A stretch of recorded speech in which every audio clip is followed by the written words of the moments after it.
Hey, you guys. Hey, everyone, and welcome back to the channel. Welcome if you're new here. You guys, tonight we're going to have a special guest, someone that has actually followed me for quite a while, and I had no idea like what her background was, what her history was, what her education was. Someone that I think we can bring her up. She has, due to her education, she can give us a lot of insight into Ryan and Amanda, their struggles, their addiction, how it could affect their kids.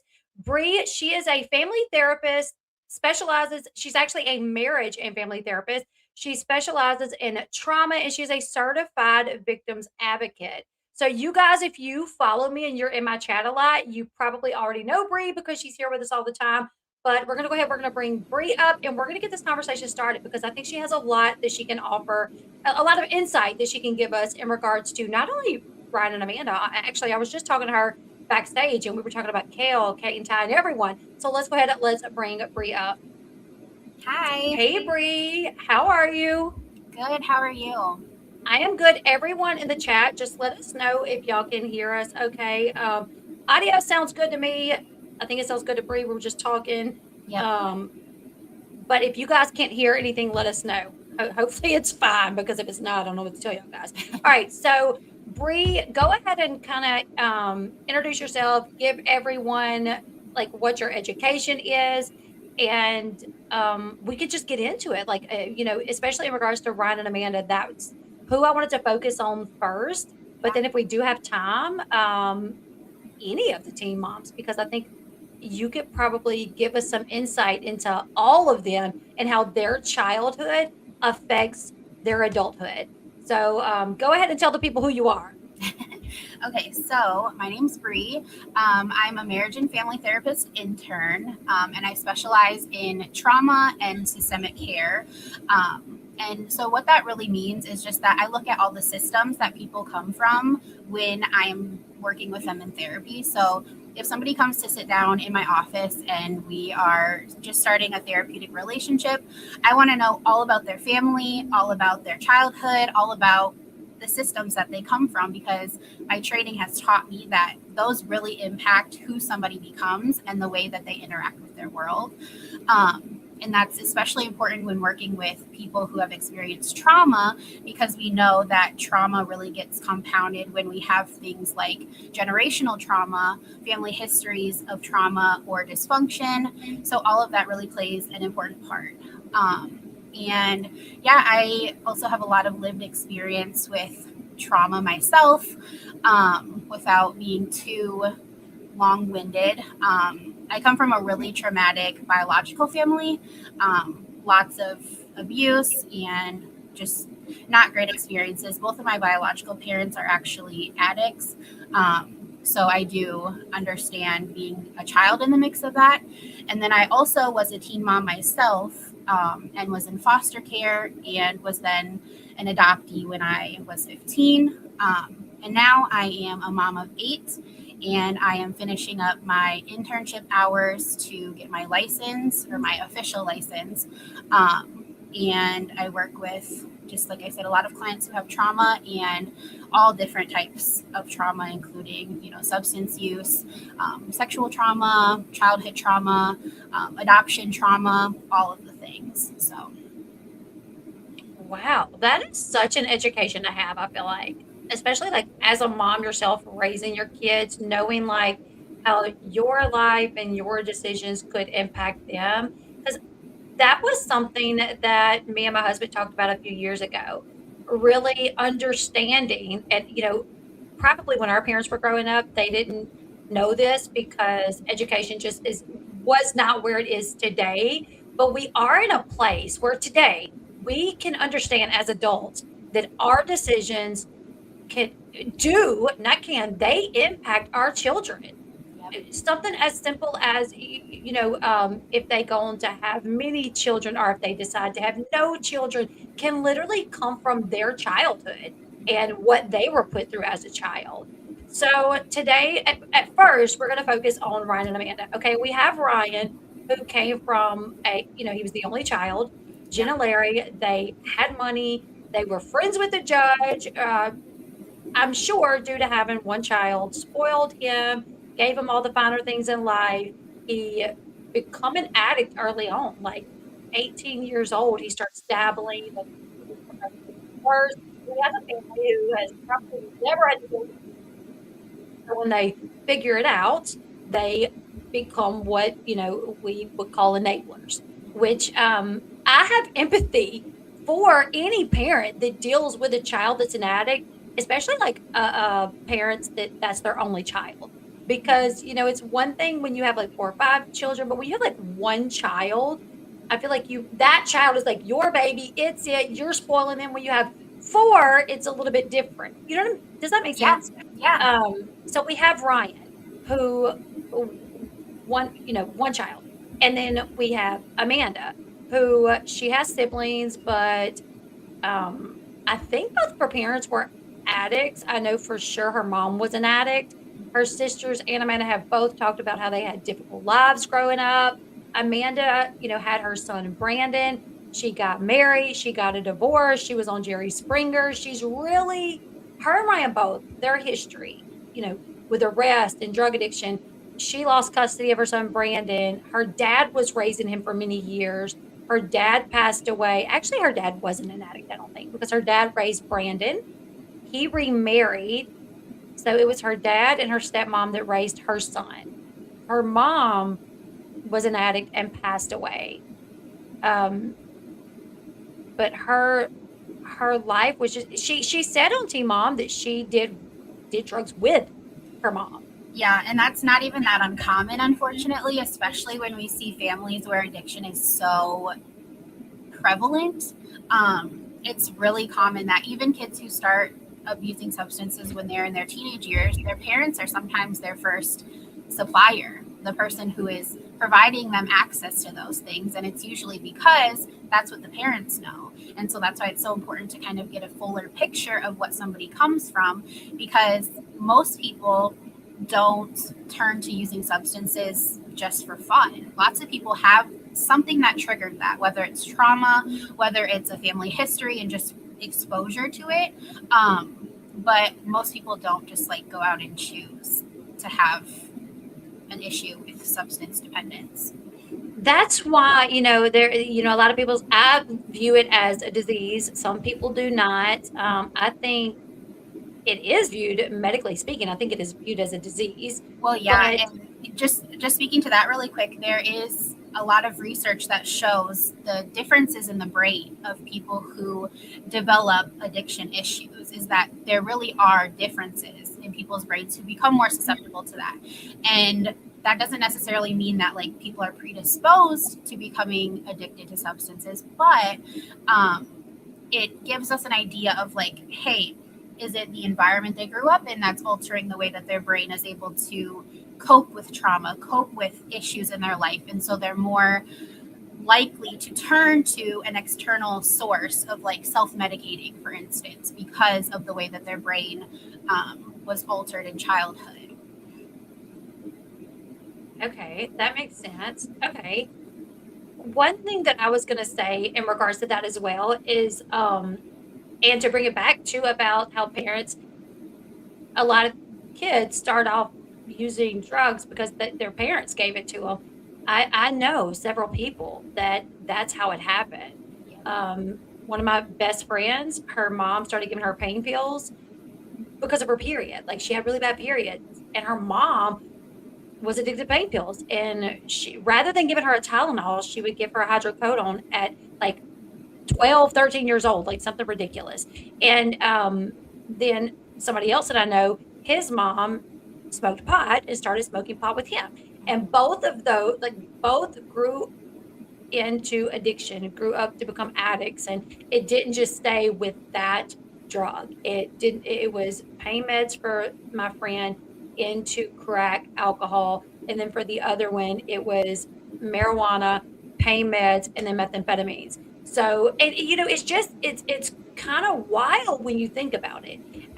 What kind of parent would give their child a drug? I mean, I look at it, but it's just because they don't think like a sober person. Right. Like for me, as somebody that doesn't do drugs, I look at my children and I'm like, I could never sit there and, be like, here, son, smoke marijuana with me. And I know marijuana is, it's acceptable. It's way more acceptable these days, and it can be used for, you know, medical reasons. And I get that. I personally have seen that it can be a gateway drug, so I'm not taking any chances there. I'm Right. not taking chances with my children, so I would Right. never do that. But it is wild to think about that, to think that some parents, that's how their kids become addicts, is because they give it to them and they do it with them, and it makes no sense. With Ryan, Jen, and Larry, watching the show, we know that they are big drinkers. They drink a lot. I kind of want you to kind of talk about, because for me, somebody that doesn't have an education but just has like lived experience, and Right. where I grew up in a town that's kind of what they do. They sit around the fire. They have, they have mud rides, and they all drink, and it's like every day they come home from work, they open a beer, but then their children will end up living that life too, where, and then, they come home and they drink. And so I just feel like you're almost just kind of opening the door for your children. If you drink alcohol every day, it becomes accepted. It's normal. You normalize it. Yep. So I feel like for Ryan, alcohol was so normal. I even feel like for Bentley, because Macy and Taylor drink so much. And they drink every day. And listen, Mhm. I like Macy. I like Macy. Yeah. She's a good mom. I'm not trying to knock her, but just based off what we see on the show, Jen and Larry, Macy, Taylor, they all drink every day. At Bentley's Sweet 16, they posted videos. It was on the show, and you see them all with the red solo cups and their beers in their hand. And I'm like, this is his Sweet 16. Right. And I've thought to myself, best case scenario is Bentley, he has his aspirations for baseball. He's into sports. Hopefully, he will steer away from that and live a life. Drinking occasionally is fine. I'm not knocking people that drink on occasion. Yeah. But I have heard that it has caused medical issues for some of those people. I can't disclose it because I was told not, don't talk more about it. You mean like within their family? Yes, that some of Okay. them do struggle from medical issues due to drinking so much. Okay. So I don't know. Like me as a mom, I'm like, I don't want to do anything. Like I don't want to drink so much around my kids that they drink, and then lo and behold, when they're 40, they have what's it called? Where it affects your liver, and you have where you drink cirrhosis of the liver. Like I'm trying to make sure my kids like live a life where they understand that it's okay to like drink on occasion to celebrate or something, but I don't want them to see me drinking every day and just it becomes acceptable. And then here they are, they're drinking every day, and by the time they're 40 years old, they need like they have like cirrhosis of the liver or something like Right. that. Yeah. So do you think from your education, like Ryan, growing up in a household where drinking is just it's so normalized, that has anything to do with, and I'm not blaming his parents. Well, Right. sometimes parents do cause things like this. So I don't want to say I'm not blaming his parents, because in a way, what we do affects our children. That's just what it is. Mm-hmm. The things that we do Yeah. affect our parents. I mean, the things that we do as parents affect our children. So with them drinking so much, do you think that affected him in any sort of way that could have potentially caused him to be so open to alcohol, anything else? Or how do you think that affected him growing up in a household that accepted just alcohol, something as simple as alcohol? Yeah. So, what we know about addiction is that addiction is addiction. It doesn't matter what you're addicted to, it still does the same thing to your brain and your body. You're looking for that dopamine, you're looking for that reward center in your brain to go off after you use whatever substance of choice. So yeah, and I think what you were kind of speaking to is what parents are modeling for their children, and we know how important what parents model for their children is to a developing child. So if Ryan was exposed to their excessive, or maybe not even excessive, but consistent drinking, that's probably going to impact the way that he views using a substance like alcohol regularly, because that's what was modeled for him. And so another piece of that is for somebody who grows up in an environment where something like drinking all the time is normalized, it takes extra steps to acknowledge that what their parents exposed them to was maybe wrong. And so a lot of the time it's easier to just accept that, like, no, this is normal, this is okay, because they're my parents, I love them, they wouldn't expose me to something dangerous or something that might harm me. So no, I mean, it's totally okay. And what you're talking about with parents not being the reason that kids end up becoming, substance abusers, just because you don't have a malicious intent behind what you're modeling for your kids, that accountability still does need to be there. Because at the end of the day, once you become a parent, regardless of what happened to you in your childhood, when you decide to become a parent, you become responsible for not only yourself, but a child. And when we're thinking about all the things that happen in the early years of child development, their brains are like sponges.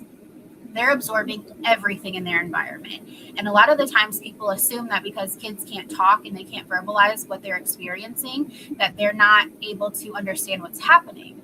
And while part of that is true, where memories don't necessarily form the way that we know them to until later toddlerhood, babies are still absorbing all of the information to their nervous system. So if they're witnessing, like, maybe their needs are being neglected because mom and dad are incapacitated from drinking so much. So they know that, like, okay, I don't know if my needs are going to be met right now because it's so inconsistent, because mom and dad are constantly drinking. And that really sets the foundation for attachment patterns and how that person grows up to have relationships.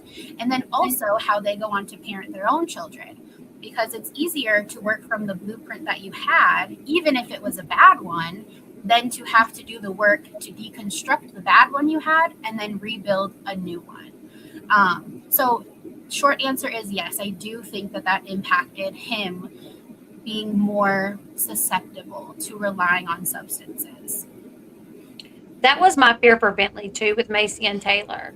And I was like, I don't want to knock, people for, I don't know. I was going to say I don't want to knock people for drinking, but at the end of the day, drinking is, I mean, it is a drug and people become addicted to it and it ruins lives all the same. And in my opinion, it's, it's a drug that it takes maybe a little bit longer for people to understand or see that their loved one may be addicted to alcohol because it's so readily available. You can just go get it. You're not sneaking around, you don't have to lie and say, oh, I'm going to grandma's house. And then they call grandma and be like, hey, have you seen so-and-so? And they're like, no, you don't have to lie. You say, oh, I'm going to the store to give me a Bud Light, So I just feel like it's so much easier to drink alcohol if you are an addict. And that's why, studies show that addicts, that their drug of choice may have been crack, but once they get out of rehab, sometimes they will then become alcoholics because it is so easier to access. Yeah. So in reference to Amanda, now, okay, we know that she was arrested. We know that she had the baby in the car. We know she has her son, Brandon, who I think is 13. I think he just turned 13 not too long ago.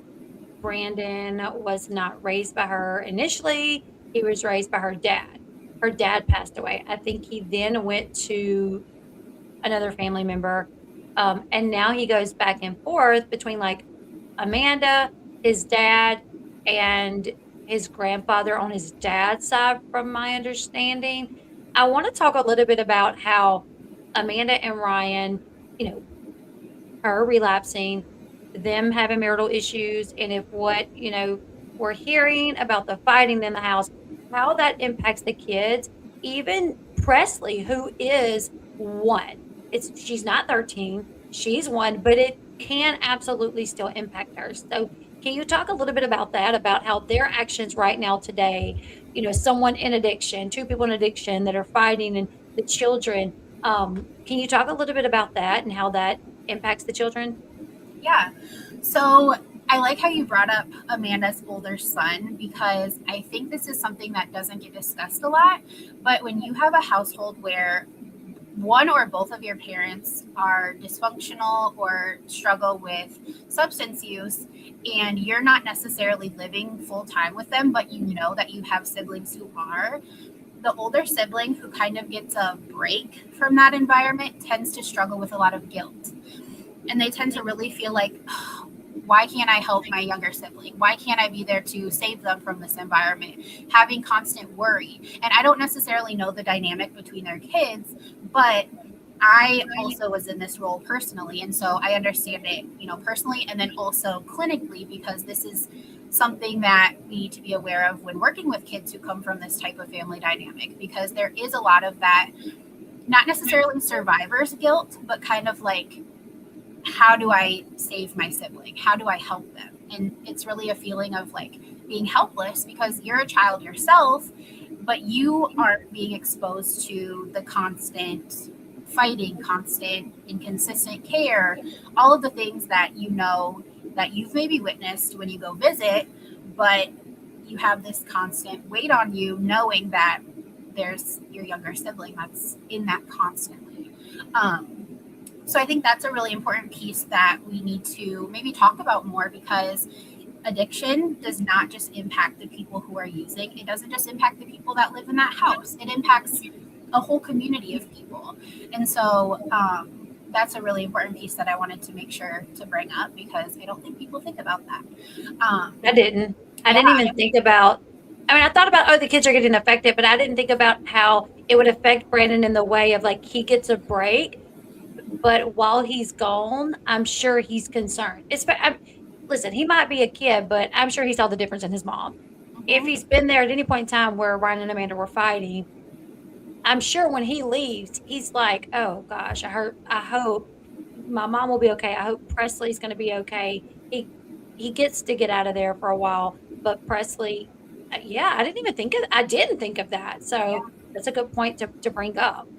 Yeah. And I think too, kids who have parents who struggle with things like addiction tend to be parentified. And so that's kind of the kid that we look at and say, wow, you're so wise for your age. Wow, you're so mature for your age.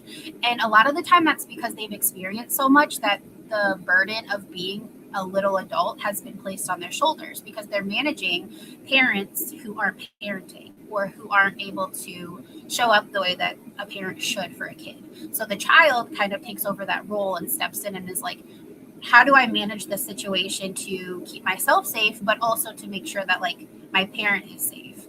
And we see that a lot with addiction, because kids are like, how do I keep myself alive, essentially? And then how do I also make sure that my parent is okay? Right. Because a lot of kids have witnessed their parents, overdose or, using, and that's terrifying for a kid who's experiencing that. And nobody gives you, a pamphlet that says, hey, here's what you do when your parent overdoses or, is using. You just kind of have to figure it out. And so that's where we see a lot of like adaptations, and it ends up looking like a child who appears to be a very mature child for their age. But what we're not seeing is all the things that they're missing out on developmentally, because they had to skip so far through managing adult issues that they miss out on developing things like emotional regulation. They miss out on things that are like very attachment based, having their needs met. And then we see them become adults who really struggle in relationships because they didn't really get to see healthy ones, and they were so busy managing everybody around them. It's hard for them to show up in a relationship in a healthy way, because what does that even look like? They're so used to having to be independent. It's hard to let people in, and it's scary to let people in because you saw what an unhealthy relationship looked like and how terrifying to think of that being your life. So that's really what I think about when I think of like the older kids, outside of just the obvious of how terrifying it is to see your parent who you're used to being, being able to have fun with and trust that they're going to just be your parent, and then to see a shift because they relapse. It's like, what caused that? Is it something that I did? How do I help them feel better about that? And the issue is that that's not the kid's responsibility, but you can tell a kid that however many times you want to. That doesn't remove that feeling of it must be something I did or didn't do. And so with Presley, she's living in this constantly. She doesn't have another parent she can go stay with. And it sounds like she does stay with Jen and Larry occasionally. Right. But knowing the dynamic overall, I don't necessarily think that they've maybe protected her the way that she deserves to be protected from this, because it appears that they have enabled Ryan and now Amanda to kind of continue in the way that they have without real accountability. And so it really is a big disservice to Presley, who is in such a seriously important developmental time, because we know in those first few years, not to go off track, but my mind goes to like the ACEs score, which is adverse childhood experiences. And the one that most people are familiar with is a 10-question survey. And it's basically gauging how many traumatic experiences you've had in your childhood. And we know that people who have a score of 4 or above have a much higher risk of going on to be victims of abuse, to have comorbidity diagnoses. So things like substance use disorder and maybe depression, anxiety, bipolar, things like that. It really opens you up to having a lot bigger issues to deal with later on in life. And then also in homes where there's things like DV, we know that those kids are more likely to either be victims of that someday or perpetrators of that someday. And so when you have the whole thing happening where it's substance use, DV, inconsistent parenting, that's not great. Right. We just even without knowing all of the things that are to come for a child who is left in that type of situation, most people can understand how terrible that is on a child's brain. So I think for her, it's especially heartbreaking because I can just imagine, just from my own personal experience, being a child of people who have similar issues, you don't know if you're going to be cared for that day. You have no idea. And for a baby who can't verbalize those things, she just has to figure it out. And that's really sad to think about because there's nobody else there who can help her. And she either learns to stay quiet because her needs aren't getting met. I don't know how they respond to her when she is crying or if she is expressing a need. You know, if a parent is yelling at her for crying because they're so stressed out in what they've got going on, you know, that tells her, okay, my need's not going to be met. I need to just be quiet. And those are things that her brain is holding on to. But because she is so young, there is still that window for those things to not necessarily be undone, but to not be reinforced. So, you know, her being with Jen and Larry now, if they can really step up and protect her and provide her with consistent care and meeting every need that she has when she has it and not forcing her to have to wonder if she's going to have her need met, those are things in consistency that will reinforce that she is safe, that she is okay, that she can trust people, she can bond with her caregivers. But it's really going to have to look a lot different than it has for her so far. Yeah, absolutely. Yeah, absolutely. And I was just thinking about, Presley and how she has been in the house. Jen and Larry have her now, but clearly everybody knew something was going on because Jagger and Stella stopped going to Ryan and Amanda's house.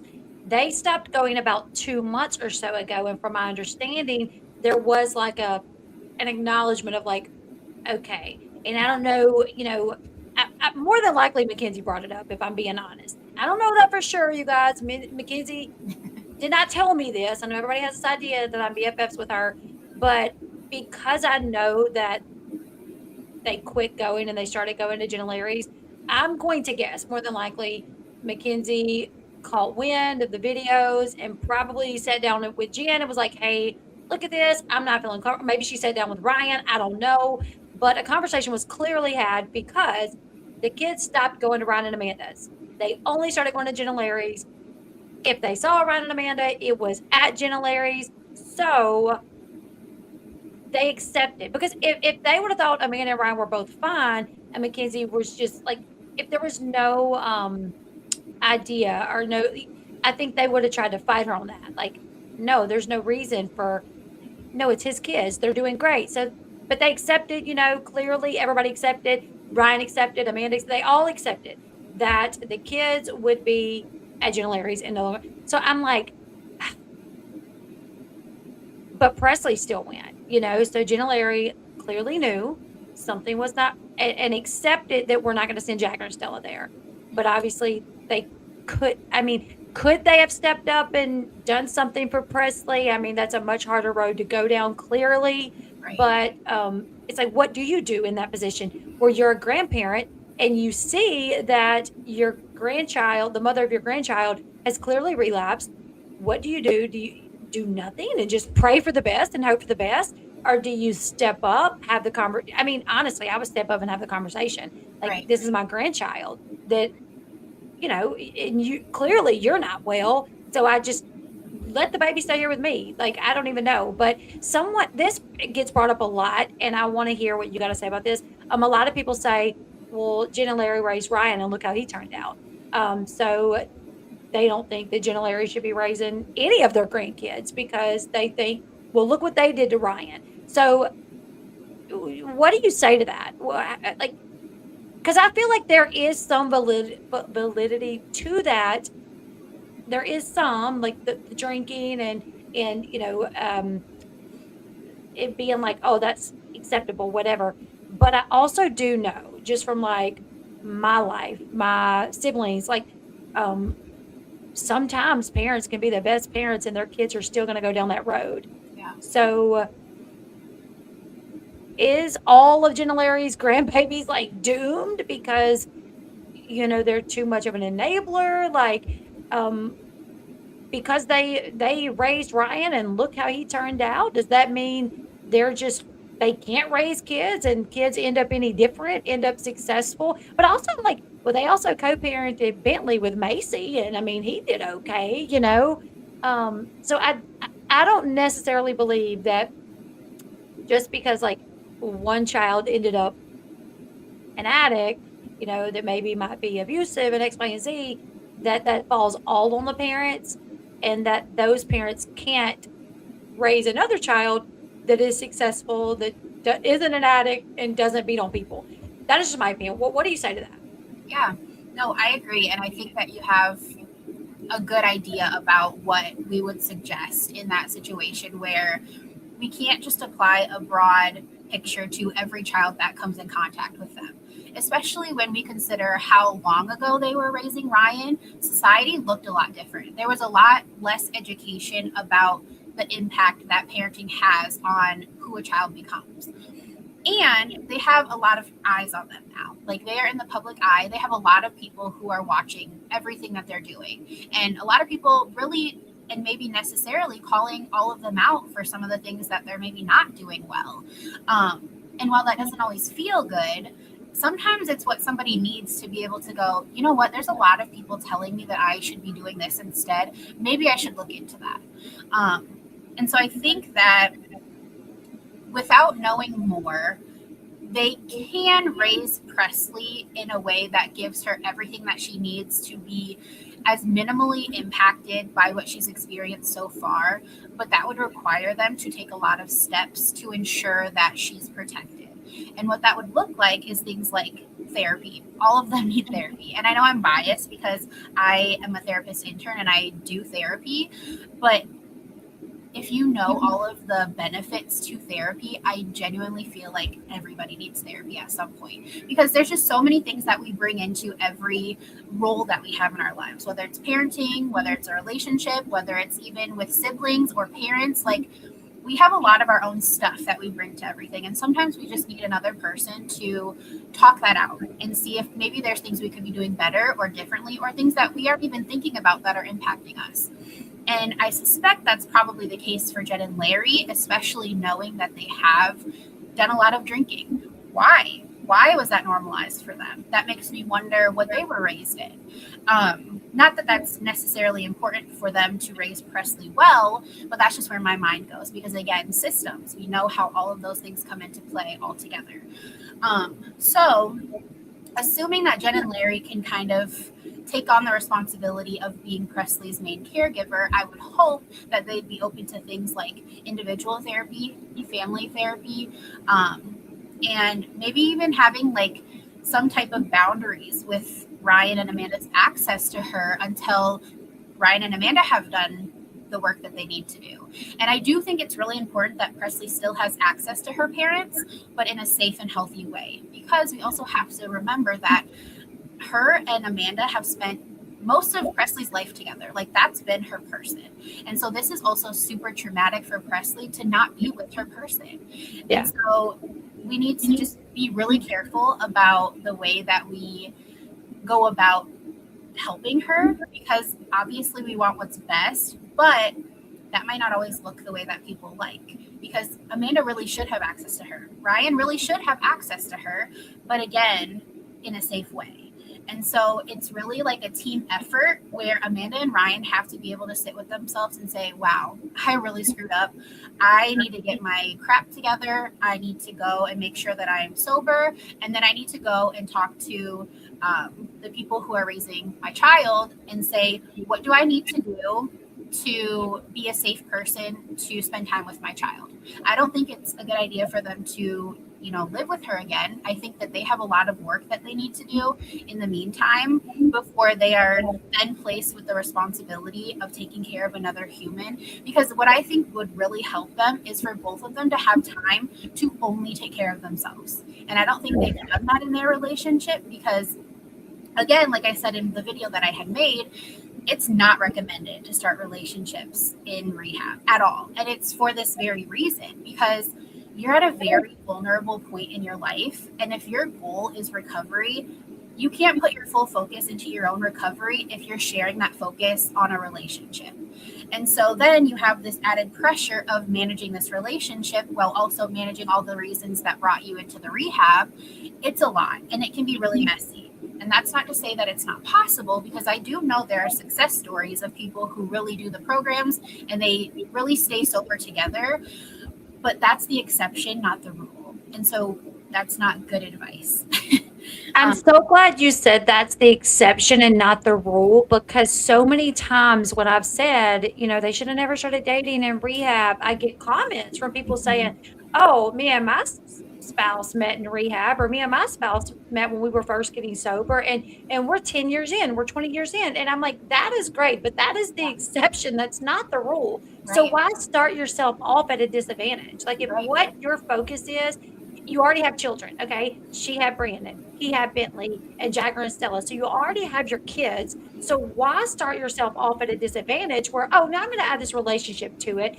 To me, that just says, well, your focus is, like you just said, it's not 100% on your recovery, because now you're adding in that relationship where your focus is going to be on that.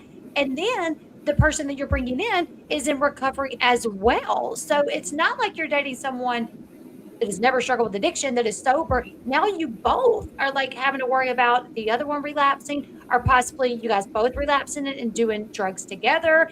And so, yeah, to me, I've said from day one that it wasn't a good sign that Ryan or Amanda started dating at rehab. And I know sometimes, when you see somebody, I don't know, maybe love at first sight, which Ryan done said it wasn't love at first sight, that he didn't like Amanda initially. But okay, I get it. But it just makes me feel like, they did not take the recovery 100%. Like, they wasn't 100% on the recovery because they added in that relationship. And it can happen. We know it can happen. Some people can do it and they can make it, and that's great. If it was my child, in recovery, and I go to visit them and they're like, oh, I'm dating someone, I would be like, whoa, no, please. But you're starting yourself off at a disadvantage. Yeah. You need to be 100% on your recovery, and that is it. Please, nothing else. Listen, a year from now, I'll welcome whoever you want to date, but just give it a year to focus on your recovery. So I'm so glad you said that's the exception, not the rule, because a lot of what pertains to Amanda and Ryan, that's been the case.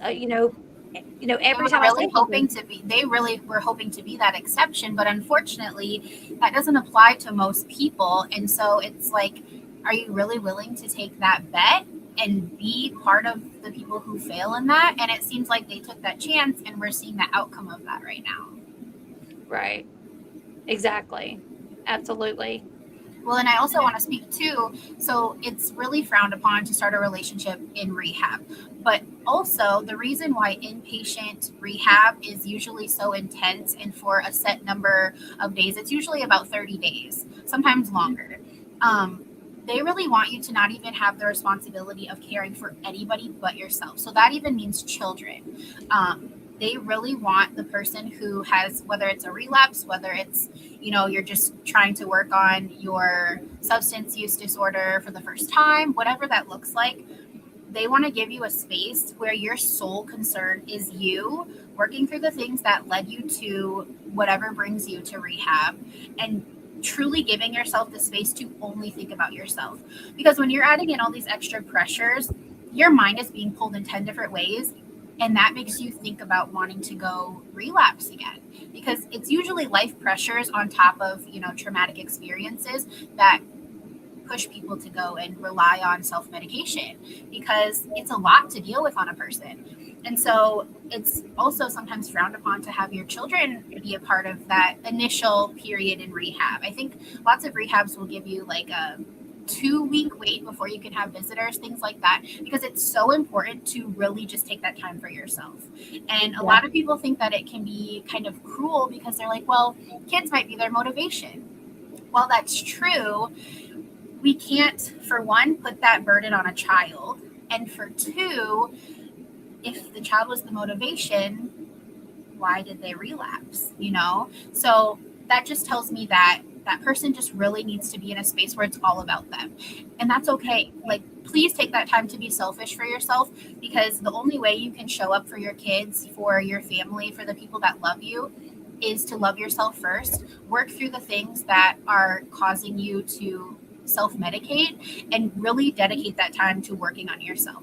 If you're having your focus pulled in all these different ways, the likelihood of you ending up back in this position and putting yourself and all of your loved ones through this process all over again is very high. So it's kind of like, if we're going to do it, let's do it right the first time. Let's really invest in doing it the way that it should be done. And that's not to say people will never relapse again, because that's not realistic. But you have the highest shot at success if we do it the way that it's been proven to be most successful. So I think they really set themselves up to fail, unfortunately, just knowing the way that their relationship started. And that's not to bash either of them, because it's a lot of people do it. But again, a lot of outcomes look similar to what we're seeing right now, where it's not successful because they didn't have that time to fully focus on themselves and really work at the deep issues that are driving that desire to relapse and turn to self-medicating and, doing all of those things. And so now, unfortunately, they have Presley, who is going to be impacted by them starting over that whole process and really needing them to pivot this time, because they do have another innocent person who is paying the price for these choices that unfortunately could have been avoided. But again, it doesn't, we can sit and talk about what they should have done all day long. This is the reality now. And so it's really going to be in her best interest for them to own it. Just be like, yeah, I did not make the best choice. I should not have done these things. I did. And here's what I'm going to do differently this time, because I owe it to myself. I owe it to my kids, and I owe it to, everybody who loves me to really invest in myself this time. When you really think about, they were both court ordered to rehab and like the halfway house. They were both court ordered. They started dating. They get out and they're drinking alcohol. They're going to bars. Ryan's getting pulled over on his motorcycle going like 145 miles per hour in a 65 miles per hour speed zone.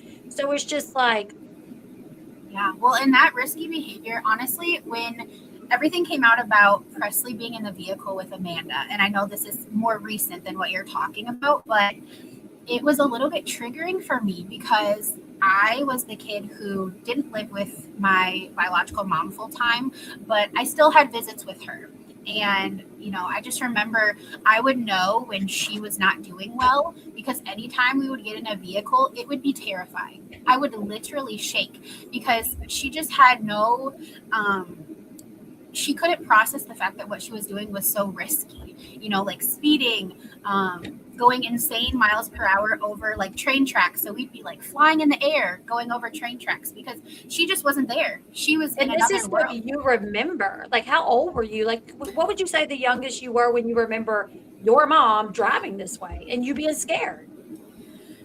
Honestly, I would say so. I wasn't ever in a car with her until I was older. Okay. So when I remember a lot of that was probably around the time I was like 7-ish, but that's mostly because that's when I started having, visits with her when she was able to drive me in a vehicle. Obviously, I have lots of memories way before then of things that I've experienced with lots of my family members, but when we learned that Presley was in the vehicle while Amanda was erratically driving, I was like, wow, I wonder if this is like a shared experience. But then I kind of went back into what I know, from the clinical side, and it's just really that impulsivity. They don't, when people are under the influence, they kind of lose that self check that's like, hey, this is really not safe for me to do. This is going to impact, people around me. I shouldn't be doing this. And so now, because of my own personal experience with it, and when I see other people doing it, when I start seeing somebody's behavior change to be a lot more risky, and for some reason, it seems to be with like driving. Like we've seen Amanda driving without her hands on the wheel, doing videos and eating. That's like a red flag to me. Like I'm clued into like what's changing right now because most people understand that you're endangering more than just yourself when you're unsafely driving.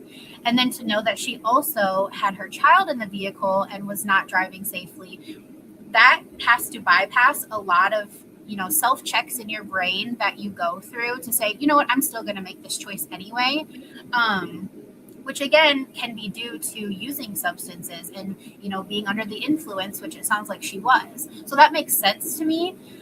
It doesn't make it better, it doesn't make it right, but it makes sense to me. And that's also why it's so important to protect kids when we know that their parents are not safe, because we know that they can't make the best decisions for the children in that moment because their brain is in another space. They're not thinking about the danger they're putting their children in. And so I think that that's really where Jen and Larry's responsibility comes in. If they know these things are happening, you really do owe it to Presley to say, hey, this is not okay. We're going to take responsibility of her. You guys need to figure this out before we're going to trust you with her again. Because she can't do anything about it. She's a baby. She's not even like an older child who can maybe tell somebody that this is happening. Who knows the things that she's experienced that we don't know about? And that's why now that we do all know about these things, we have to start going, okay, what do we do next to make sure that this does not happen again? Right. So yeah, that impulsivity, and like you were talking about how Ryan was crazy with his motorcycle, things like that. It's just the full lack of the way that you impact the people around you. Like your choices, whether you think it's something that's just going to impact you, almost every choice you make will impact somebody near you. And when we're talking about driving and being on the road, like people have died in car accidents just because somebody was reckless, whether it's texting, whether it's being under the influence, and that impacts so many people. And so that is usually like a telltale sign for me to be like, maybe we should keep a closer eye on what's changing in their life right now. Right. Yeah, absolutely. And like you said, the baby's not old enough to say anything. Brandon is, which I haven't really seen Brandon in the car, but I remember when I started seeing these videos, of her driving, and sometimes a seatbelt, sometimes not a seatbelt, filming whole TikTok videos. And I was just like, and I remember when she did the video about gas not too long ago, there's actually been 2 videos where you knew for certain, actually there's been more, but there was one video where she was like, she had her phone because she was recording, and then she was picking up her baby Jesus on the dash. and it showed her speedometer, and she was going almost 80 miles per hour. And I was like, she doesn't have a hand on the steering wheel. She's got her phone at the speedometer, picking up her baby Jesus and going almost 80 miles per hour. Don't know if the baby was in there with her. Hopefully not. Yeah. But I'm like, how does she not understand that she's gonna get hate for this because it's not okay? Like Yeah. if the cemetery video, she's like, I'm not probably gonna get hate for this. So I was like, okay, so you do know you're probably gonna get hate some. Then why are you doing it? Why are you posting it? And there Right. was the video where, Ryan was on his motorcycle and she has her phone out the window I saw and she's that. holding his hand. I'm like, Yeah. okay, once again. And they're on the highway with other drivers around. And then he takes off in his, motorcycle. He does a wheelie on the main highway. Yeah. And what's so crazy though is her people's just like, love it, love it. Like I was looking at the videos earlier today, and there was obviously some people that were like, oh my God, like this is scary, this isn't good, like don't do that. And then there was other people like, oh my God, you guys, it's just a willy, shut up. And I'm like, it's not just a willy. Right. It's not that she's literally no hands on the wheel, driving down a main highway where you can literally see other vehicles. They hold hands for a second, then he pops up and like to me, since my time on the internet, I've really come to understand that there are people out in the world that just they don't think about other people. Yeah. They look at things and they're like, "Oh, that's cool. I love her, so cool. You guys are making a big deal out of nothing." And I'm like, would you make a big deal out of it if she would have hit your grandma on the road? Like then Yeah. maybe you would see why some of us other people are upset about that and triggered by it and calling it out. It's not because we want to see their downfall. It's not because we want to be haters. It's just because we see the danger in what they're doing. Yeah. And we don't want to see them hurt. And we damn sure don't want to see anybody else hurt because of their actions. Right. Like I said, I don't want to see them fail. I don't want to see them hurt. But Not even at all. more so than that, I don't want to see their children hurt because they're innocent or anybody else that's innocent. There was something that I thought about a while ago. When Ryan went to rehab one time, they said that Macy was his trigger. Okay, you're gonna have to talk to me about this because I thought that was complete BS. Because I was like, she's your baby mama. You got to figure out how to deal with that. Yeah. But they came to a reunion and they sat on the couch and they're like, well, we learned that Macy's his trigger. And I'm like, oh, and he refused to sit on the couch with her that at that reunion because she was a trigger. And I'm like, is this like I understand people in recovery, they're gonna have triggers and they have to be mindful of that. They have to try to make sure, they put themselves in positions where they're not they're not getting triggered.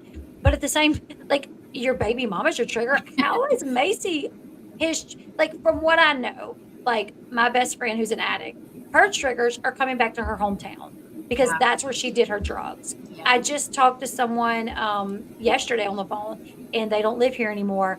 And I said, because he's struggling where he lives, I said, why don't you come back here? And he said, I can't.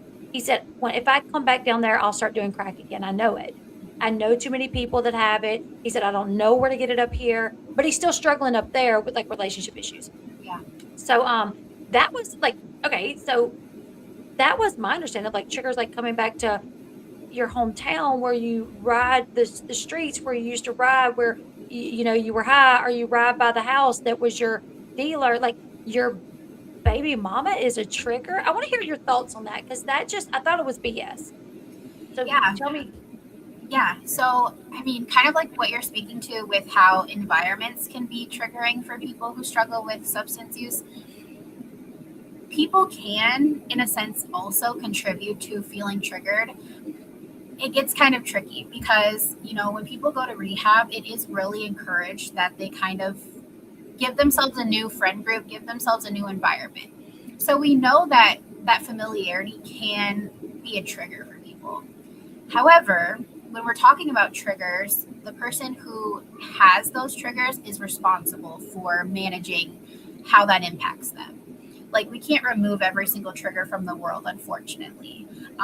So that's why things like therapy and doing lots of intensive programming for substance use is the most important piece when it comes to that, because I can imagine that having a toxic relationship, and I don't necessarily know if they would describe their relationship as toxic, but it was dysfunctional. That can trigger you because you have the memories of, fighting and things that maybe did drive you to want to go self-medicate. Okay. But again, we can't remove those things from our lives 100%.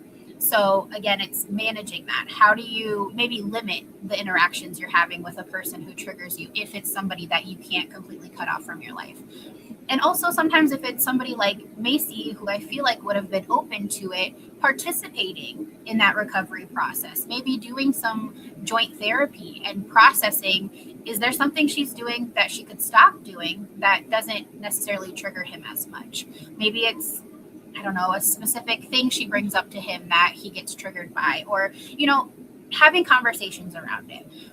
I suspect that Ryan probably used her as a scapegoat to shift the blame, but that's not to say that it wasn't triggering for him to be around her either. So both of those things can be true. Okay. I think, though, that it's easy to blame another person for being your trigger because it gives him a way to not have to deal with her. He can just say, oh, that's triggering for me. And people like, Jen and Larry don't want him to be triggered. So they'll kind of take the responsibility for dealing with her so he doesn't have to. And part of that, for me at least, I'm assuming it's because maybe she holds him accountable and he doesn't like that. That's what I was going to say. Yeah. And so, I think it's very layered because, again, I don't want to say that what he said was not true because in theory it is true. You can be triggered by being around people, but your baby mom is not somebody you can fully cut out of your life. So if that truly is a person that triggers you and you're not at a place where you can maybe do like joint therapy and process some of the things that are triggering for you, how do we limit that interaction? How do you take accountability for your part in what happens with that person that's triggering for you? Because at the end of the day, people who are in recovery really have to be responsible for their own recovery. We can't blame other people for that. Even if there are people in your life who really push you to relapse or who really encourage you to continue the life that you have lived when you were not sober, you're still the one who's responsible for making the choices to keep yourself sober and maintaining, your recovery. And we can't just blame somebody else and say, well, they're the reason why, so now I'm not around them. Now everything's all great and everything's better. So yeah, I think it's one of those gray areas. And I'm not super familiar with the one you're talking about. It's not ringing a bell to me, so I can't pull from like watching it, but I'm assuming it was also when they were still a lot younger than they are now. And so I don't think they probably had good relationship skills. Again, they probably didn't have a lot of healthy family support and not a lot of encouragement to do things in a healthy way. And so that was probably safer for him at the time to just blame her for why things were going badly. Because he's not really working from anything else. That's just easiest for him to say, well, she's the reason I'm doing poorly right now. Yeah. If memory serves me correctly, I know he had, before he had went into rehab, rehab, he had relapsed, and she was basically saying, if you want to see Bentley, you take a drug test. And he was like, no. Well, then he relapses. He goes into rehab and he gets out like right before they do the reunion. And I remember like Dr. Drew on the stage saying, Ryan has agreed to come out, but he will not come out with Macy. And they're going to explain why. So Ryan comes out, his parents come out, and they're like, well, we learned at rehab that she's a trigger.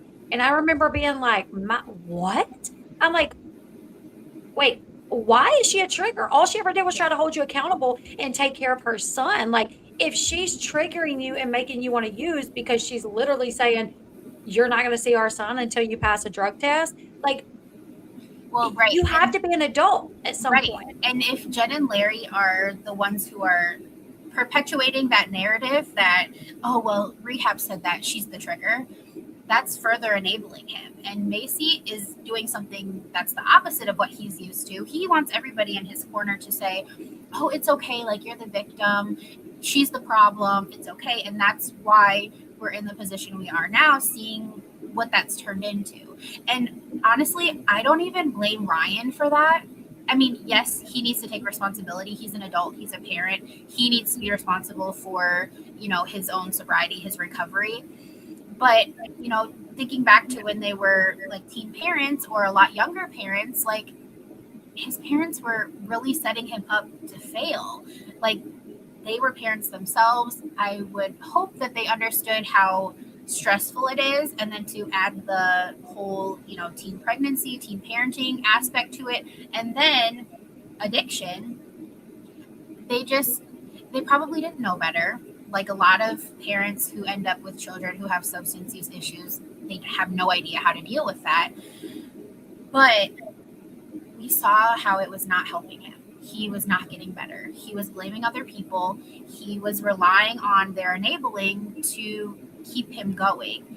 And that was just a huge disservice to him, to Bentley, to Macy, and really to them, because they've put themselves in a position to have to be the savior over and over and over and over.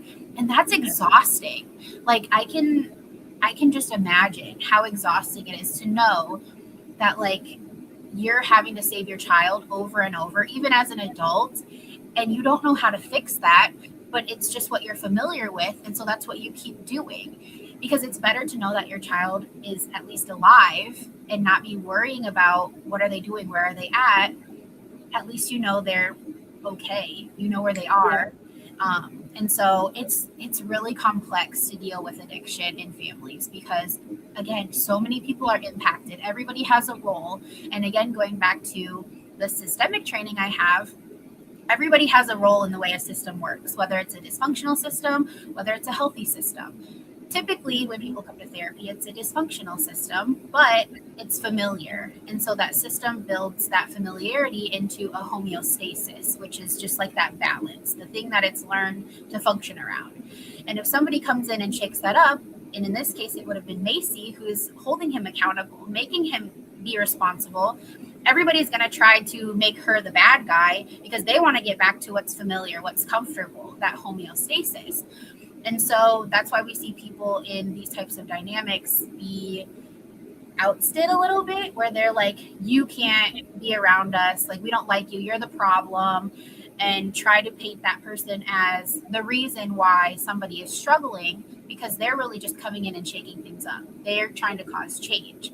And what a system is designed to do is stay balanced and stay in the familiar. And so for change to happen in something like that, more people need to be wanting to create that change so that it will happen, and then that it will stick. It doesn't have to be everybody, but it needs to be more than the minority of the people who are trying to keep it in that dysfunctional state. So I think that it really just speaks to the way that they've built their family system. And it's probably really scary trying to think about, how do we even change this? Because this has been the norm for so long. But that's the conversation that needs to be happening, because we're adding babies to the mix now, and they deserve to have a healthy family system. Right. Absolutely. Yeah, absolutely. Okay, as far as the internet, like you said, more people needs to be on the side of basically to like not enable, to like bring it to your attention when something is off or is amiss, right? So Amanda, clearly relapsed. She got arrested, and you can tell me your thoughts on this, but I was thinking, the creators on social media started saying, before her arrest, we don't think she's sober. Something's off. Something's off. Right before her arrest, I don't think there was any creator that was still saying, y'all, she's fine. She's fine. It was pretty much all of us that was like, we can't deny it anymore that something is off.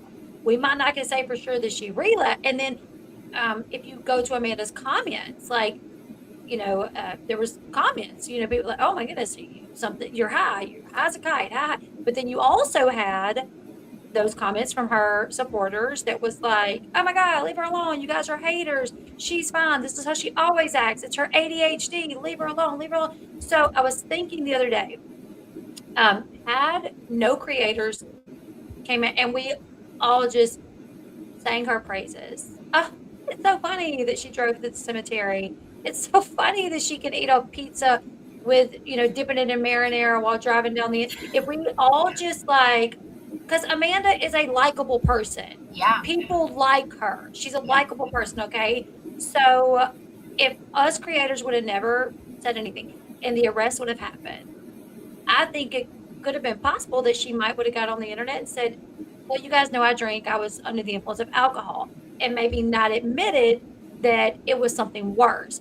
At this point, because all of the creators online and maybe 50% of the internet at this point were saying, no, like we see it, girl, you're not well, you're not well, you're not well. I feel like it maybe brought her to a place to where she was kind of forced.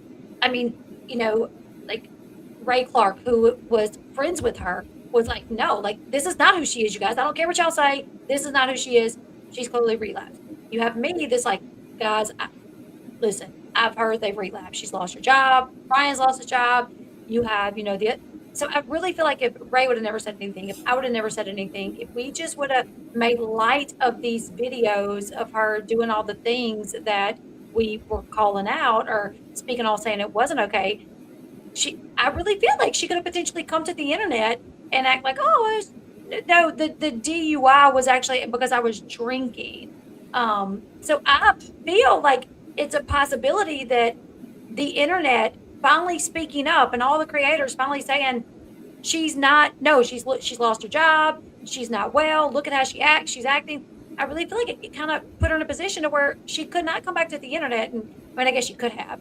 But it would have been, I mean, if she would have came back to the internet acting like she was fine or that it was just alcohol, I think she understands that we would have been like, girl, no, that's not the case. So I personally feel like just so many people finally saying it kind of forced her to like be honest with herself. The arrest and then like the whole internet outside of, some of her followers that still was in denial. I mean, I literally look at her comments and even the cemetery video, like, yeah, people like, I'm just like, yeah. Well, and I think, right. I think that's like the good and bad about the internet because, you get people who build these parasocial relationships with, celebrities, people that they watch and interact with all the time. And they feel like they know that person so well that, they'd be able to identify that. But also then it almost creates this sense of false loyalty where like this person will appreciate you being, unconditionally loyal to them. So you're going to stand up for them no matter what. The problem with that is we don't know these people's lives inside and out because we see what they present to us, which what we know is not usually the ugly parts. Right. And, Amanda seems to be somebody who's very transparent with her followers. And so, her followers might have an even more heightened sense of feeling like they know her because she really does share a lot of her life. And, I love people who are able to do that because, they're very genuine and it makes people feel very connected to them. But the ugly part of that is then you have people who will enable you. And then you also have people who are going to call you out and get attacked for calling you out. And it's really hard to see somebody go through a relapse publicly. It's really sad. And then when you think about the kids, again, who are being impacted, it's heavy to think about because we see those kids in their happy moments when they're sharing, their family moments. And then, you might slowly see their kids shown less and less because the kids are less happy because, things are going downhill.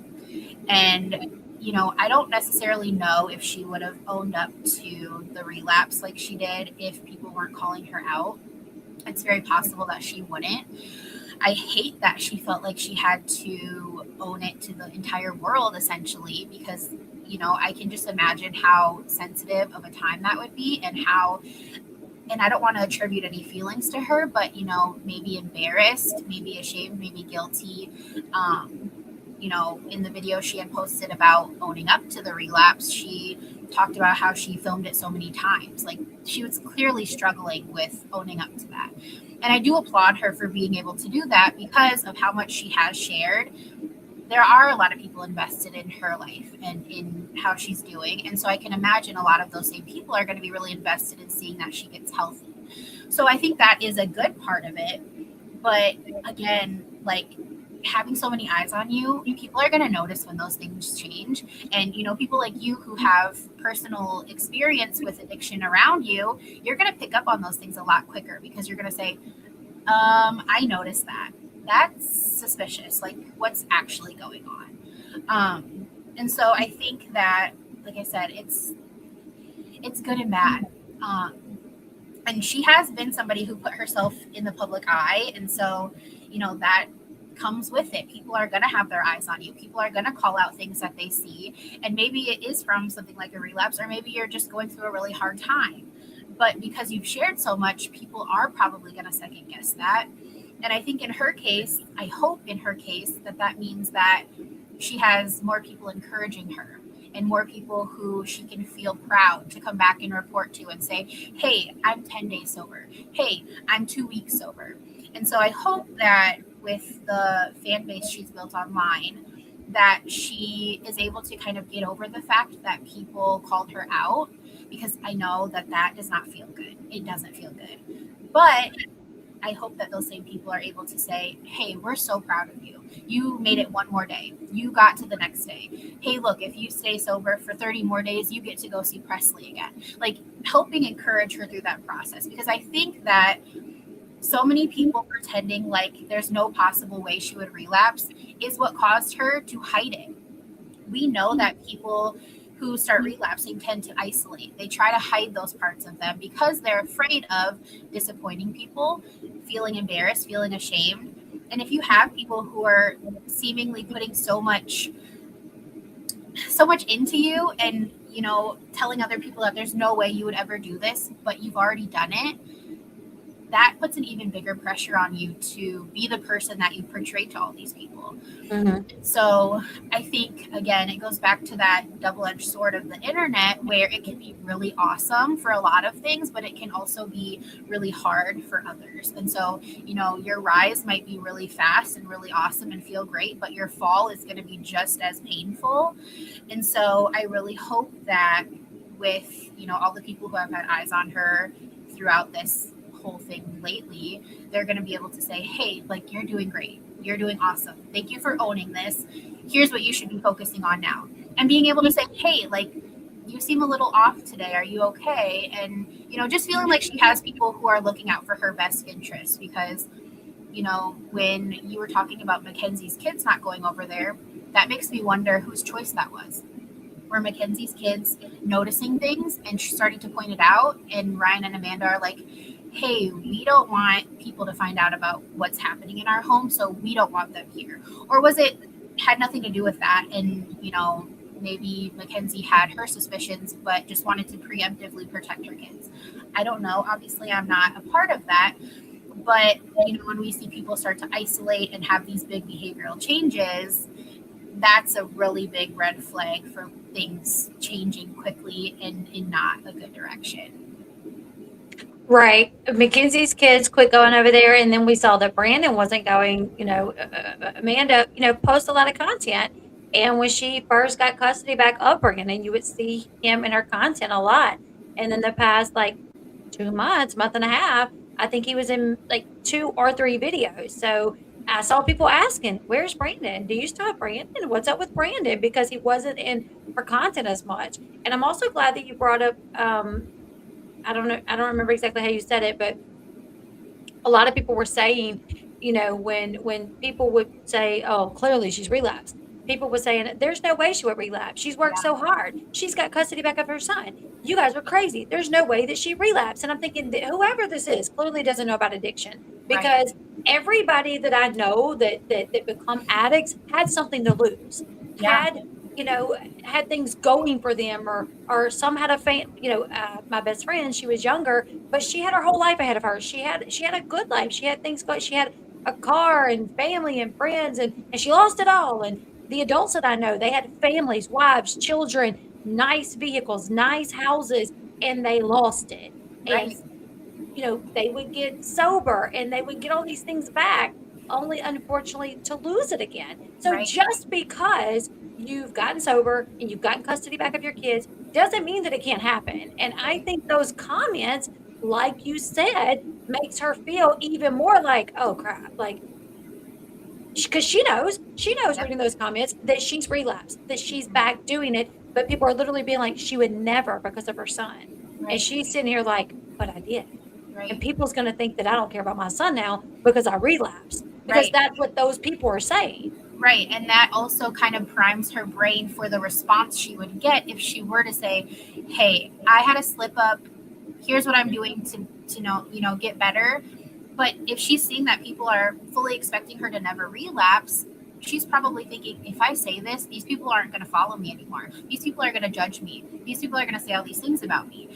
Where, I think the language around addiction should be, it should give enough grace to have realistic expectations, but also have accountability. And so, if we're just constantly setting people to these unrealistic expectations that somebody who has a history of addiction, especially someone like her who comes from a family of addiction, that's even harder to break because, the videos I've watched that you've shared of her sisters, I think it was, they clearly have this normalized in their family. Like, it appears that they all kind of live the same way. That's supposedly, your family is supposed to be your biggest support system. If that's who's supporting her, well, they're not necessarily providing an environment for her to get better. And Right.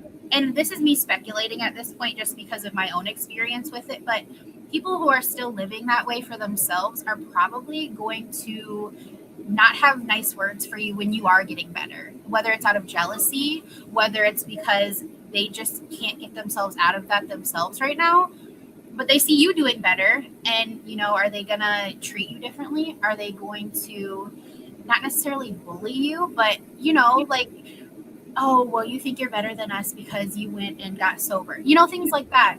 And Yeah. the reason I say that is because the video of her sisters talking about how, well, if I want to drink, I'll drink if I want to.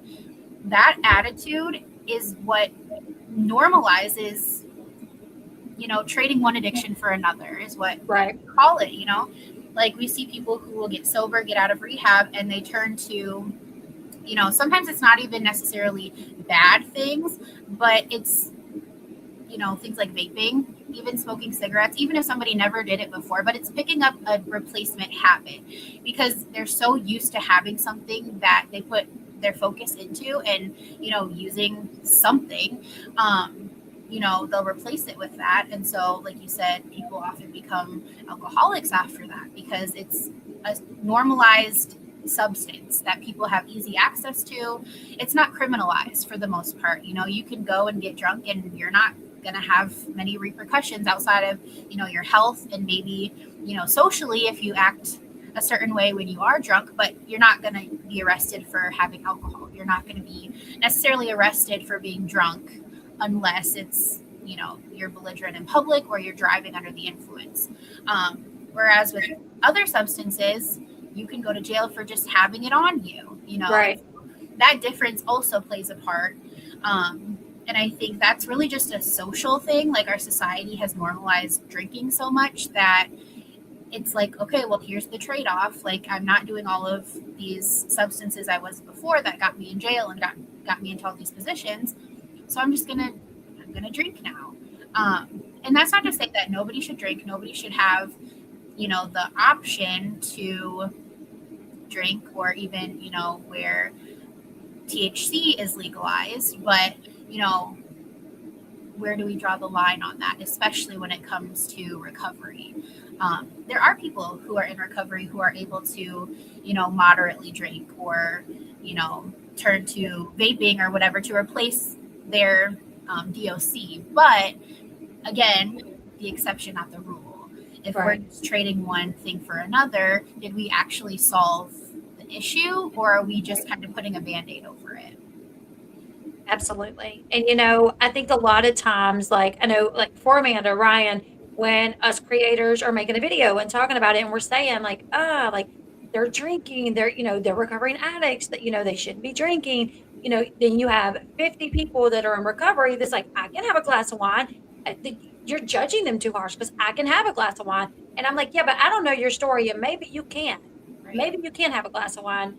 I know Ryan and Amanda's story. And I know that Ryan, the day that he got out of rehab years ago, after the whole car scene, him and Mackenzie getting married, he went to rehab. He comes home from rehab. He goes to Jenna Larry's and he sits down by the fire with his family and he has a beer in his hand. Ryan has always come right home from rehab and started right back to drinking. Right. And that's that environment is enabling him. They probably have normalized it so much because, again, if they admit that he probably shouldn't trade one addiction for another, like drinking, then they have to sit with the fact that, should we be drinking? Should we be drinking And around they're him? the ones that normalized it. Exactly. Yeah. And so that's why we talk about environments being familiar. That probably is a trigger for him.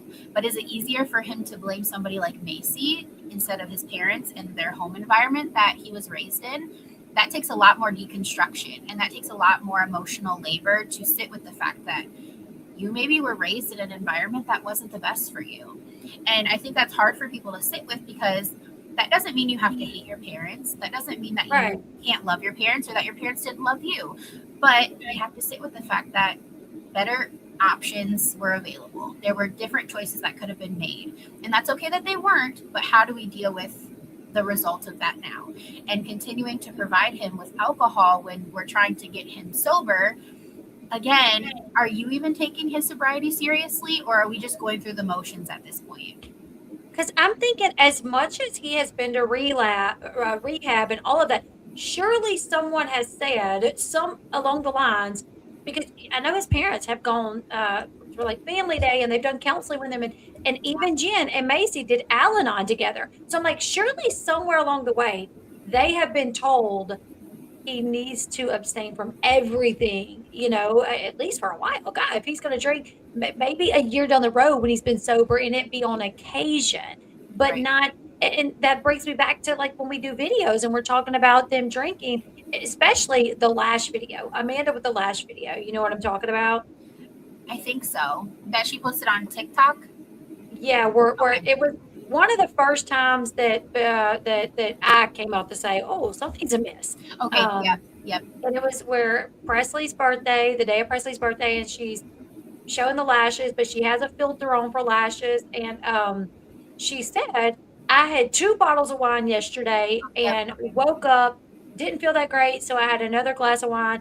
They call it hair of the dog. It's fine." So I was like, for everybody that's like, "Oh, but I drink on occasion. I have a glass of wine at times." I'm like, but she had 2 bottles. Yes. And she's a recovering addict. And she's still fairly new in her recovery. She's just she's like 2 years in her recovery. And she's not saying she had a glass of wine. Like, it was astounding at the people that defended her because, people's like, I drink wine. And, I have a glass of wine before bed. And I'm like, but she had 2 bottles of wine, and it was the day before her daughter's first birthday, and she woke up and she drank another glass of wine the morning before she prepared for her daughter's birthday. And if you go back and you watch the video of them on the way to Jenna Larry's to her daughter's birthday, her eyes just look so completely bloodshot. She looked like she was drunk or, worse. And I'm like, this to me tells me something is off.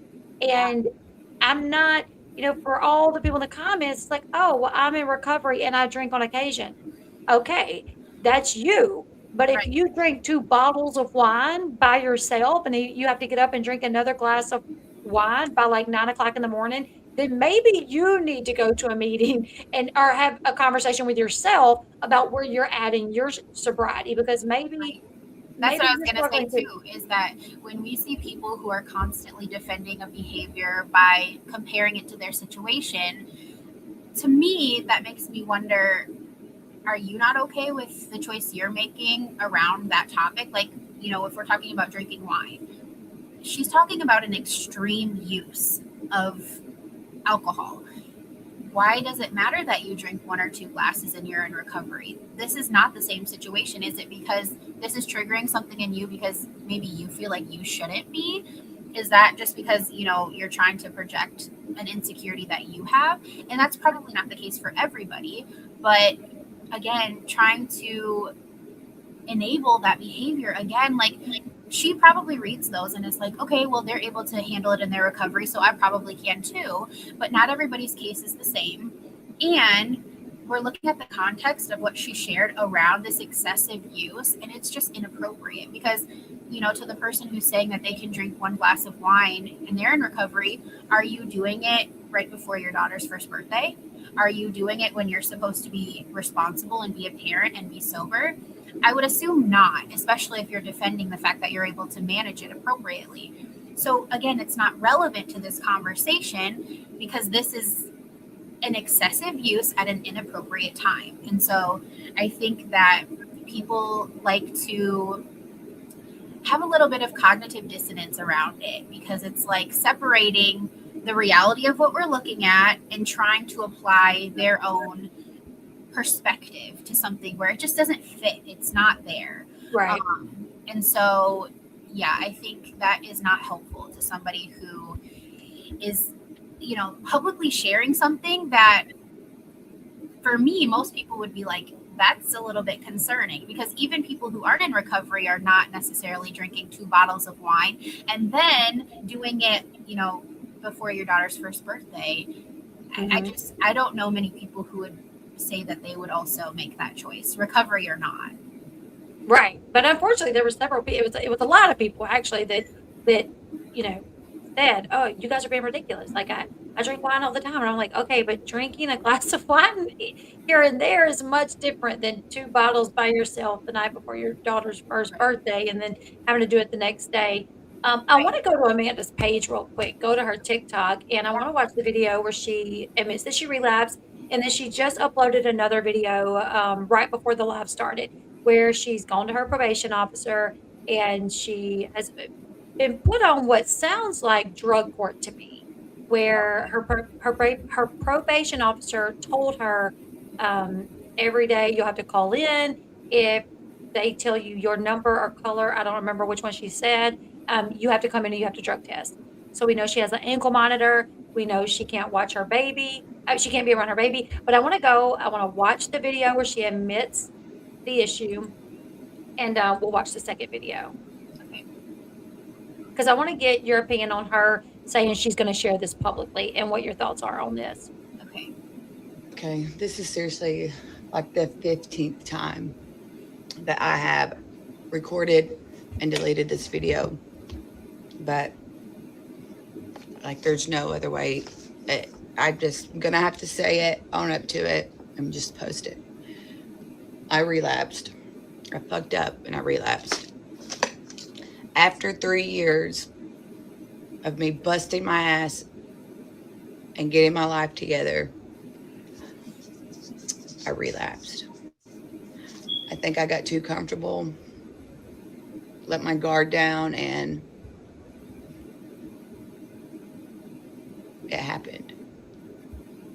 I do know addiction does not care how long you've been clean. It doesn't care how much you've built. It doesn't care how many people believed in you. It doesn't care about none of that.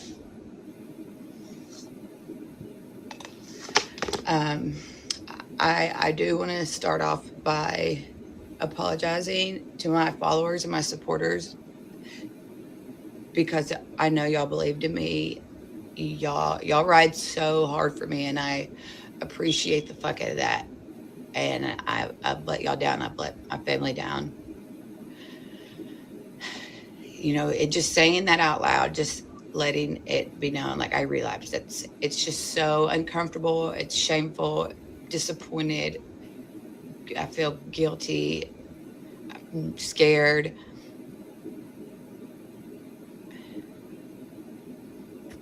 Sorry. Okay. I'm not perfect. I've never claimed to be perfect. And life happened and I fell hard. But I do know I'm a fighter and I'm stubborn as fuck. And I'm not going to let relapse be my whole story.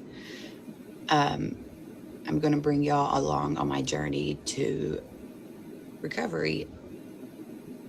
And it's not going to be fun. It's not going to be pretty. It's going to be real. It's going to be raw. And it's going to be hard. But like I said, I'm a fighter, and I refuse to let relapse define me or be my story. So obviously, you know, it comes to consequences, and I'm dealing with those consequences.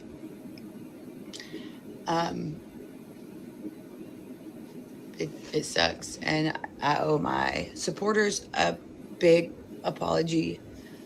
Like I said, I know y'all believed in me, and y'all ride hard for me, and I really appreciate that. I love y'all for that. So that's what's going to be the next episode. I'm going to bring y'all along. It's not going to be polished. It's going to be real, authentic, raw of what happens in my life when you relapse and do stupid shit. There's consequences, and we're not going to give up. We're going to fight, and we're going to get back on track. So with that being said, we're getting ready to go meet the lawyer. So stay tuned. I love you guys. Okay. Okay, what's your thoughts on? Okay, there was a couple of things that caught my attention, and people call me a hater because of this, but doing it on social media. And at first, I was like, no, because your followers enabled the hell out of you. They were the ones that was like, she's fine. So I'm like, you can get online and claim you're sober all day long, and your people will once again, yep, she's good, she's good, she's good. So I'm like, I don't. And then I also understand like her wanting to like show what it's like to have to, fall down and pick yourself back up. So I kind of get it, but I'm also like, at this point, you need to put your sobriety first and not worry about showcasing it to the world to help others. Help yourself first. Maybe document it. Maybe film it and journal it. And that way, when you're sober, then you can share the world. But I just feel like staying off social media is what she needs right now, just so she can focus on herself. I also thought like treatment, like, shouldn't she be in treatment? Like, why is she not in treatment? Because, and I'm not thinking about anybody else. When I made a video about that, everybody's like, I didn't go to treatment and I got better, and I'm like, I'm thinking about Amanda's situation. Amanda has a history of addiction. She's been sober a year or two before. This is her second time that I've heard her talk about where she's had years under her belt that she's relapsed. So I'm thinking of her, she don't have the baby.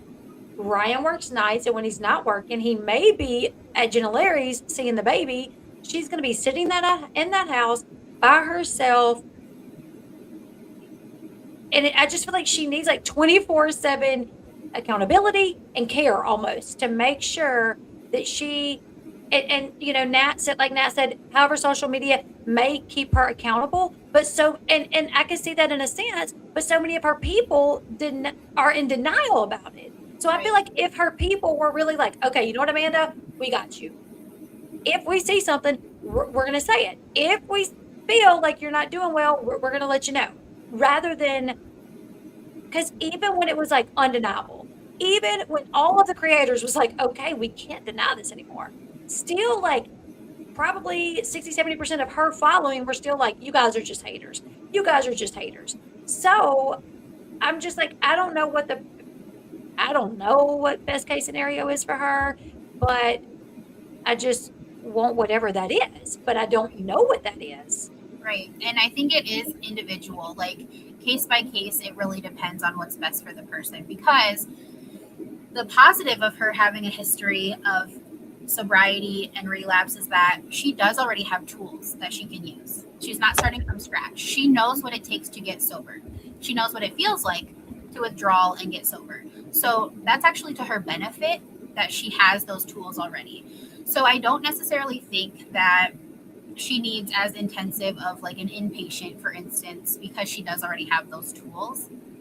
Depending on how much she trusts herself in this, interim period where things are so fresh and lots of things have changed for her. Like you said, she doesn't have Presley. She's got the ankle monitor. She has a lot of things happening right now. The next best thing would be something like intensive outpatient, where you are every day going to see, providers and doing programs, and your time is really filled with working on your recovery, but you get to also live at your home. My concern, though, is because we do now kind of know there is a history of that DV piece with Ryan. Is home safe?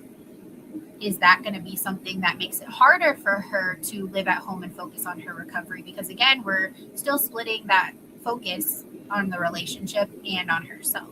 So I think there's a lot of considerations, and I think she would be the best person to know what's right for her. And I hope that she takes into consideration all of the tools that she has, but also what she has access to right now as far as support. Seeing the people who have come out in support of her in her real life, like her family, I don't necessarily know if doing intensive outpatient is the right choice if she doesn't have somewhere safe to be with people who are fully invested in her being sober and working on her recovery. Because if you even have one person that you're around constantly that's really pushing you to maybe relapse or not fully invest in your recovery, that might be the thing that keeps her from really being successful this time long term. So again, I think that with social media, it's both good and bad. I think you said somebody in the comments was talking about how it's that accountability piece, which is true. That might be a reason why she wants to share it, is to have accountability. And maybe she's appreciative of the fact that there is that accountability for her online. But also, it makes me wonder, does she feel like she has to? Does she feel like she owes it to people to share this journey because she has shared everything else? Does she feel like she needs to put on this brave face for everybody and keep up a persona online? And so I do kind of wonder what her intention behind that is, because the last thing we want for her is to, again, find another outlet to take away from that focus being solely on her right now. And so, again, the best person to know that is her. And I hope, again, that she can really sit with that and kind of figure out what that looks like for her. Because if social media is going to be something that's more draining and becomes something that she feels like she has to perform on, that's not really beneficial to her really getting into that deep stuff and, making her recovery her top priority. So, again, it's kind of that good and bad. Right. It's like there's pros and cons to both. So it's like you don't really, who knows what to do? Who knows what to do? Because there's an upside to, I guess, her documenting it and showcasing it, but then there's also the downside to it. So, like you said, she might know what's best for her. I don't, Right. These are just my concerns and my thoughts when I saw it. So I hope whatever best case scenario, whatever the best thing for her to do to get the best outcome is what I hope she can do. Now she goes to court on June 3rd, which is not that far away. That's when, like a week away. Yeah. She has court where, this is not her first DUI, so who knows what could happen when she goes to court. She could very well get jail time. She could very well be sentenced to rehab. Like we don't know. Yeah, I really hope that she uses it as an opportunity to just kind of sit with the reality of how things are right now and kind of, take an inventory of what she needs to keep in her life to be healthy, and maybe things and people that she needs to remove from her life to, move forward sober and, be able to stay in recovery. Because, with therapy, something that is a really common approach to working with people who have a history like Amanda's is empowerment and motivational interviewing and really looking at their strengths and helping them to see that they have all of the tools that they need to be successful, and looking at, are we using those tools or are we ignoring those tools? Are we turning to something else when we could really be turning inwards to ourselves and working on bringing more of that out of ourselves? Because her life hasn't been all that. She has done some really cool things. She has, been a successful parent. She has, been successful in sobriety. And so we know that it's in there.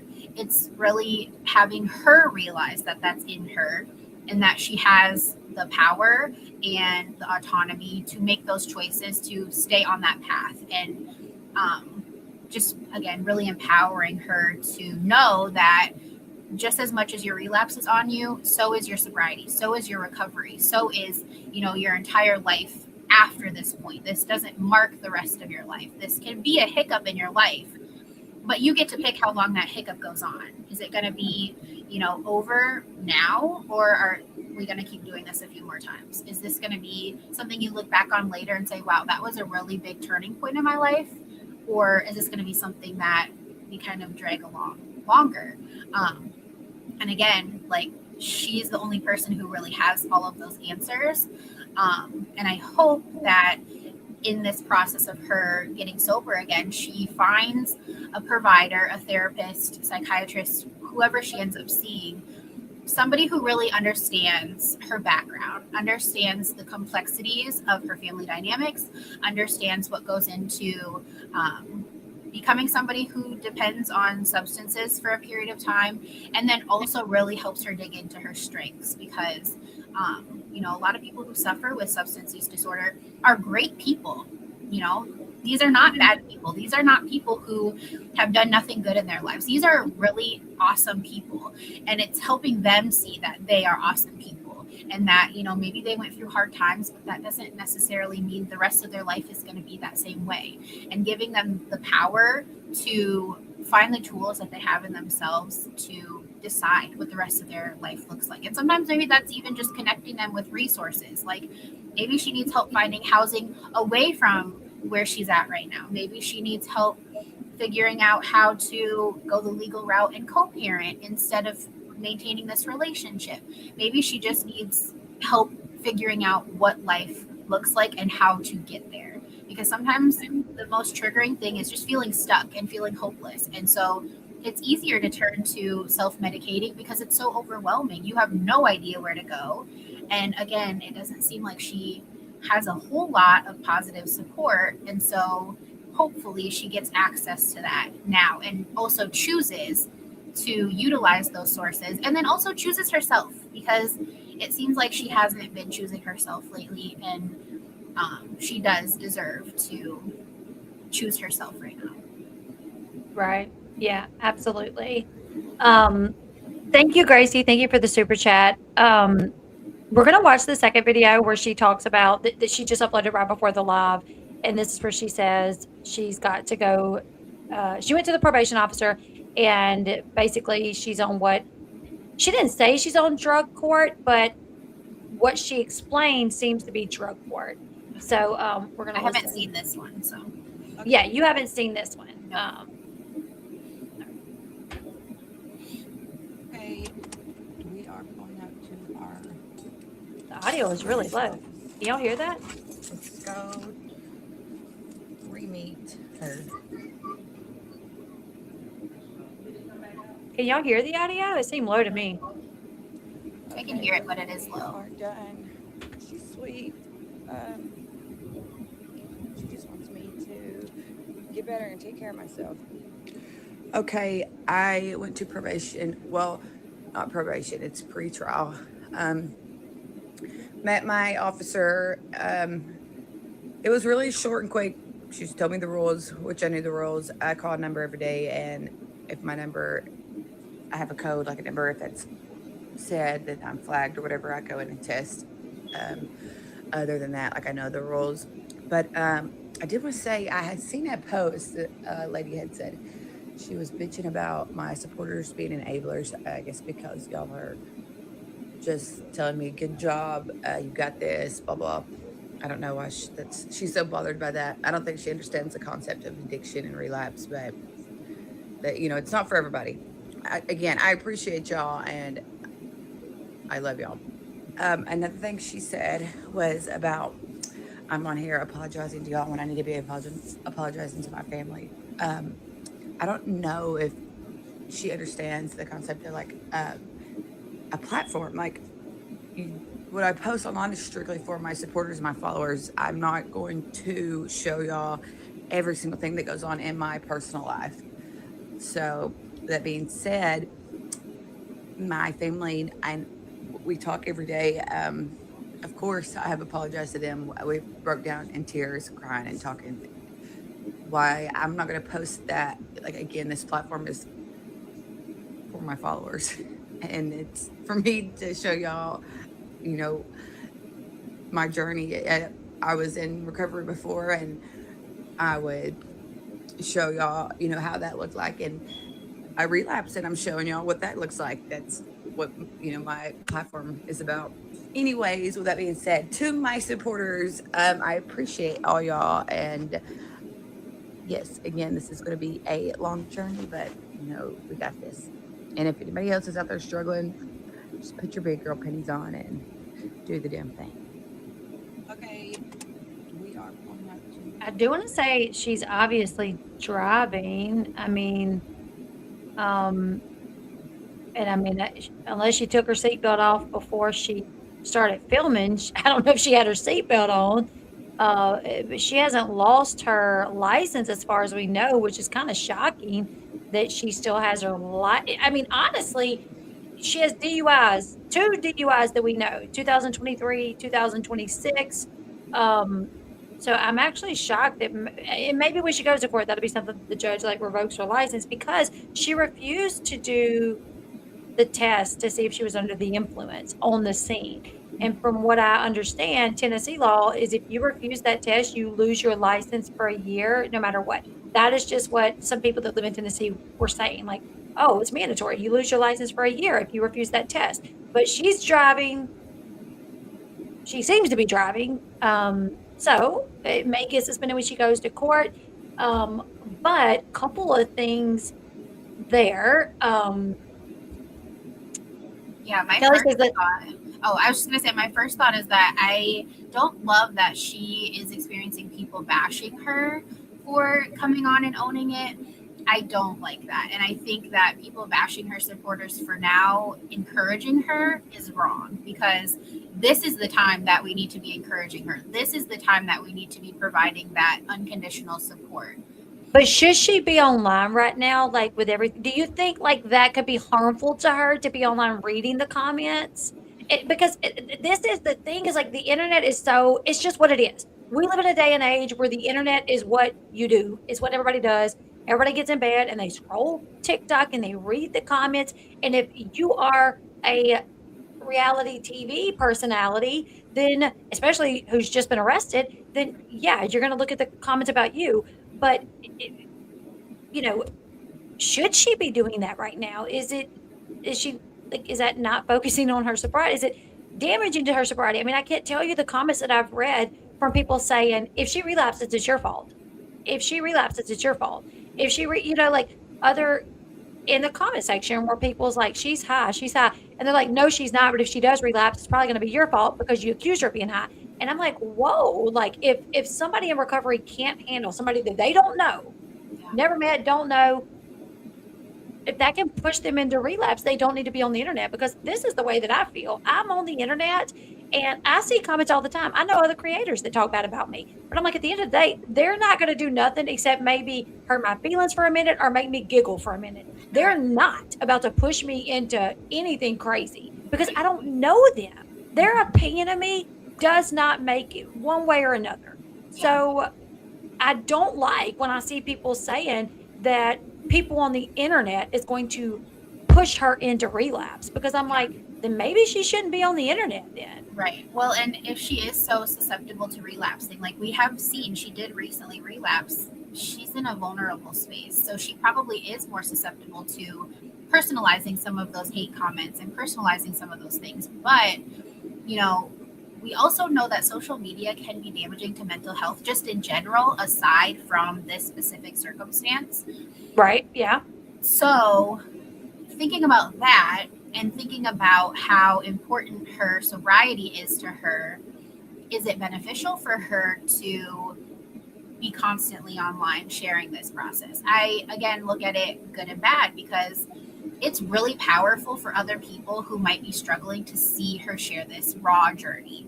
Mm-hmm. Like people love being able to see other people's journeys and, you know, get inspiration from that and be able to say, hey, this is what this person did to get better.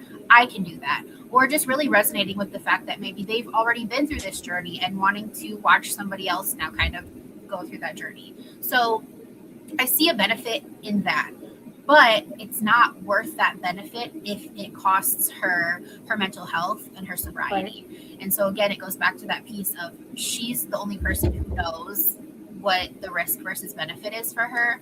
And I hope that she takes that into consideration to say, hey, maybe I'm going to post once a week and engage with some of my supporters, and then I'm off social media until next week. Maybe it's just setting boundaries for herself, because you know, it sounds like she is already finding some of those hate videos, those hate comments, and that's not going to benefit her right now, because she really does need support and encouragement. And I think that it is really wrong of people to be coming at her right now when we all know that she's in this vulnerable place. And, you know, there's a time and place. If you have opinions, maybe save them until she's at a better spot. And then you can come back and say, hey, I really didn't like that you came and apologized to your supporters and didn't share that you also apologized to your family. But we can have that conversation when she's in a place to have that conversation. Otherwise, you're just posting to be a jerk, and that's not fair. And I know that that's, you know, part of being on the internet, but why are you bashing somebody if you don't have a purpose for it? If your goal is to have her do better, have a purpose for it. Do it at a time when she can actually receive what you're saying, if you're well-intentioned with that. And the other part of that is, we're all on social media. If somebody's having a bad day and they're laying in bed scrolling and they just are in a terrible mood, they probably are just going to leave a terrible comment just to make you feel bad because they're having a bad day. And those are the types of comments that people probably receive in a more personal way, and the person who's leaving it doesn't think about it again. And so if she's somebody who really responds poorly to having comments like that left, like hate comments or just somebody being a jerk, again, is that going to benefit you focusing on your sobriety, or is that going to spin you out and cause you to, you know, spend an hour worrying about what they said and coming up with a response video? So maybe the middle ground is having boundaries for herself on what she's sharing or how often she's sharing and who she's interacting with, because, you know, I think social media seems to be really important to her and her supporters seem to be really important to her. And so is it, you know, a middle ground where she can get that support, but also protect her peace and protect her recovery journey? Yeah. I mean, yeah, I agree. Her social media is something that she did. It was an income for her, I do believe. And it does seem very important for her to kind of keep her followers like up to date on what she's going through.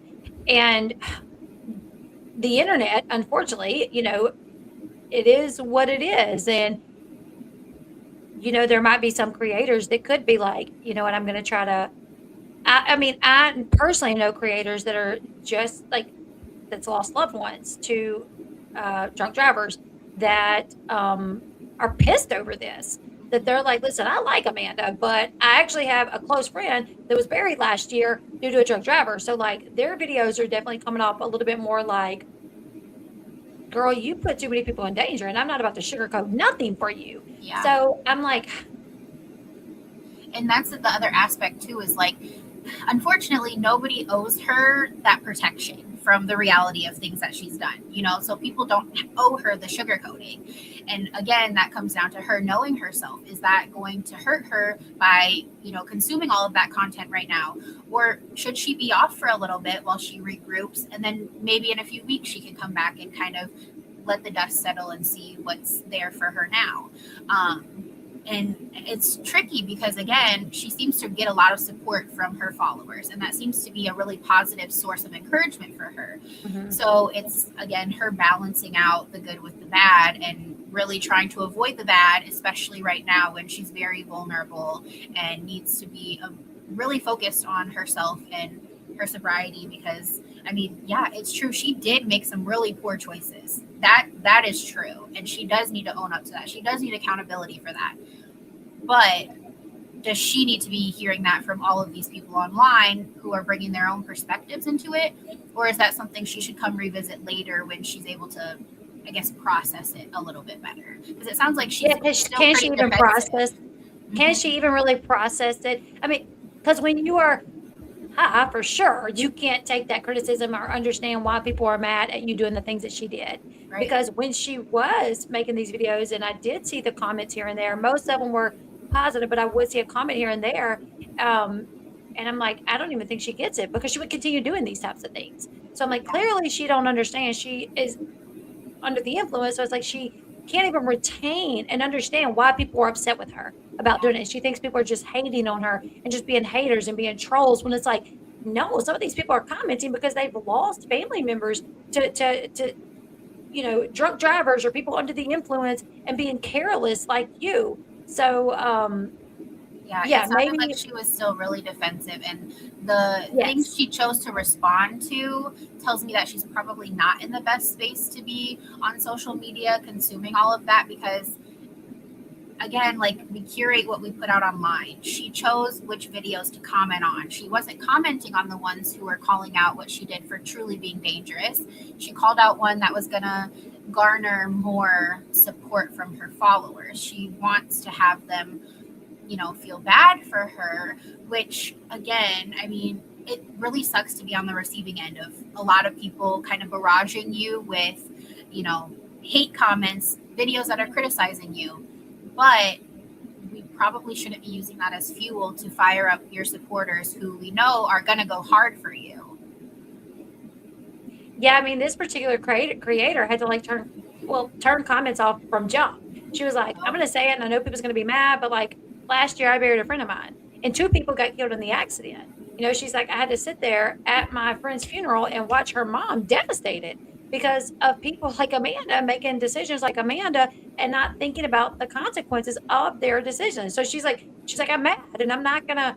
And she's like, I like Amanda. I like her as a person. So I hate this for her, but I also have to say that this was a horrible decision. Yeah. So I'm like, I'm like, yes, absolutely. Like, you put everybody, but it's like, can she receive it right now? Or is she going to be defensive? Which it seems like she is. And maybe 6 months down the road, when maybe she's got more clarity from being sober longer, maybe she would be like, holy crap. Yeah, I did that, and that was horrible of me, and I put my child at risk and everybody else on the road. If Amanda, she's clearly going to document, based off what she's saying, I'm taking that as she's going to document her journey to sobriety if she doesn't go to jail or get put in rehab. So if I see her continuing to film videos while driving, I'm going to be like, even 6 months down the road, I'm going to be like, she's learned nothing. Even if it's not where we know she's under the influence. Filming TikTok videos alone while driving, now we're in a seatbelt, talking with your hands, where your hands are not on the wheel for 10 minutes straight, driving with your knees. To me, that's like, okay, well, like, you're still like not, maybe you're not high, but you're still not getting that, you're not making the smartest decisions. Right. And part of that, to me, makes me wonder if she has been working with like a therapist in any recent history. Like, sometimes when you're working with somebody consistently, those things are kind of broken down in therapy. And so to me, having kind of that disregard for how your choices impact other people is something that would probably be addressed in therapy. And so that tells me she's probably pretty removed from having some type of support. Because, therapy usually does come with a bit of accountability. And so I hope that she does start a program where she has, a provider who is that person for her and can kind of say, hey, we do need to be accountable for some of these things.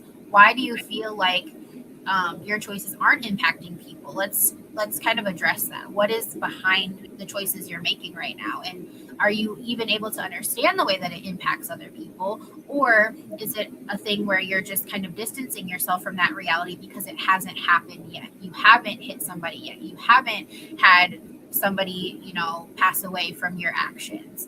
And, part of sobriety programs and substance use rehab, all of that includes a process of taking inventory for your choices. And sometimes it's making amends with people that you've hurt.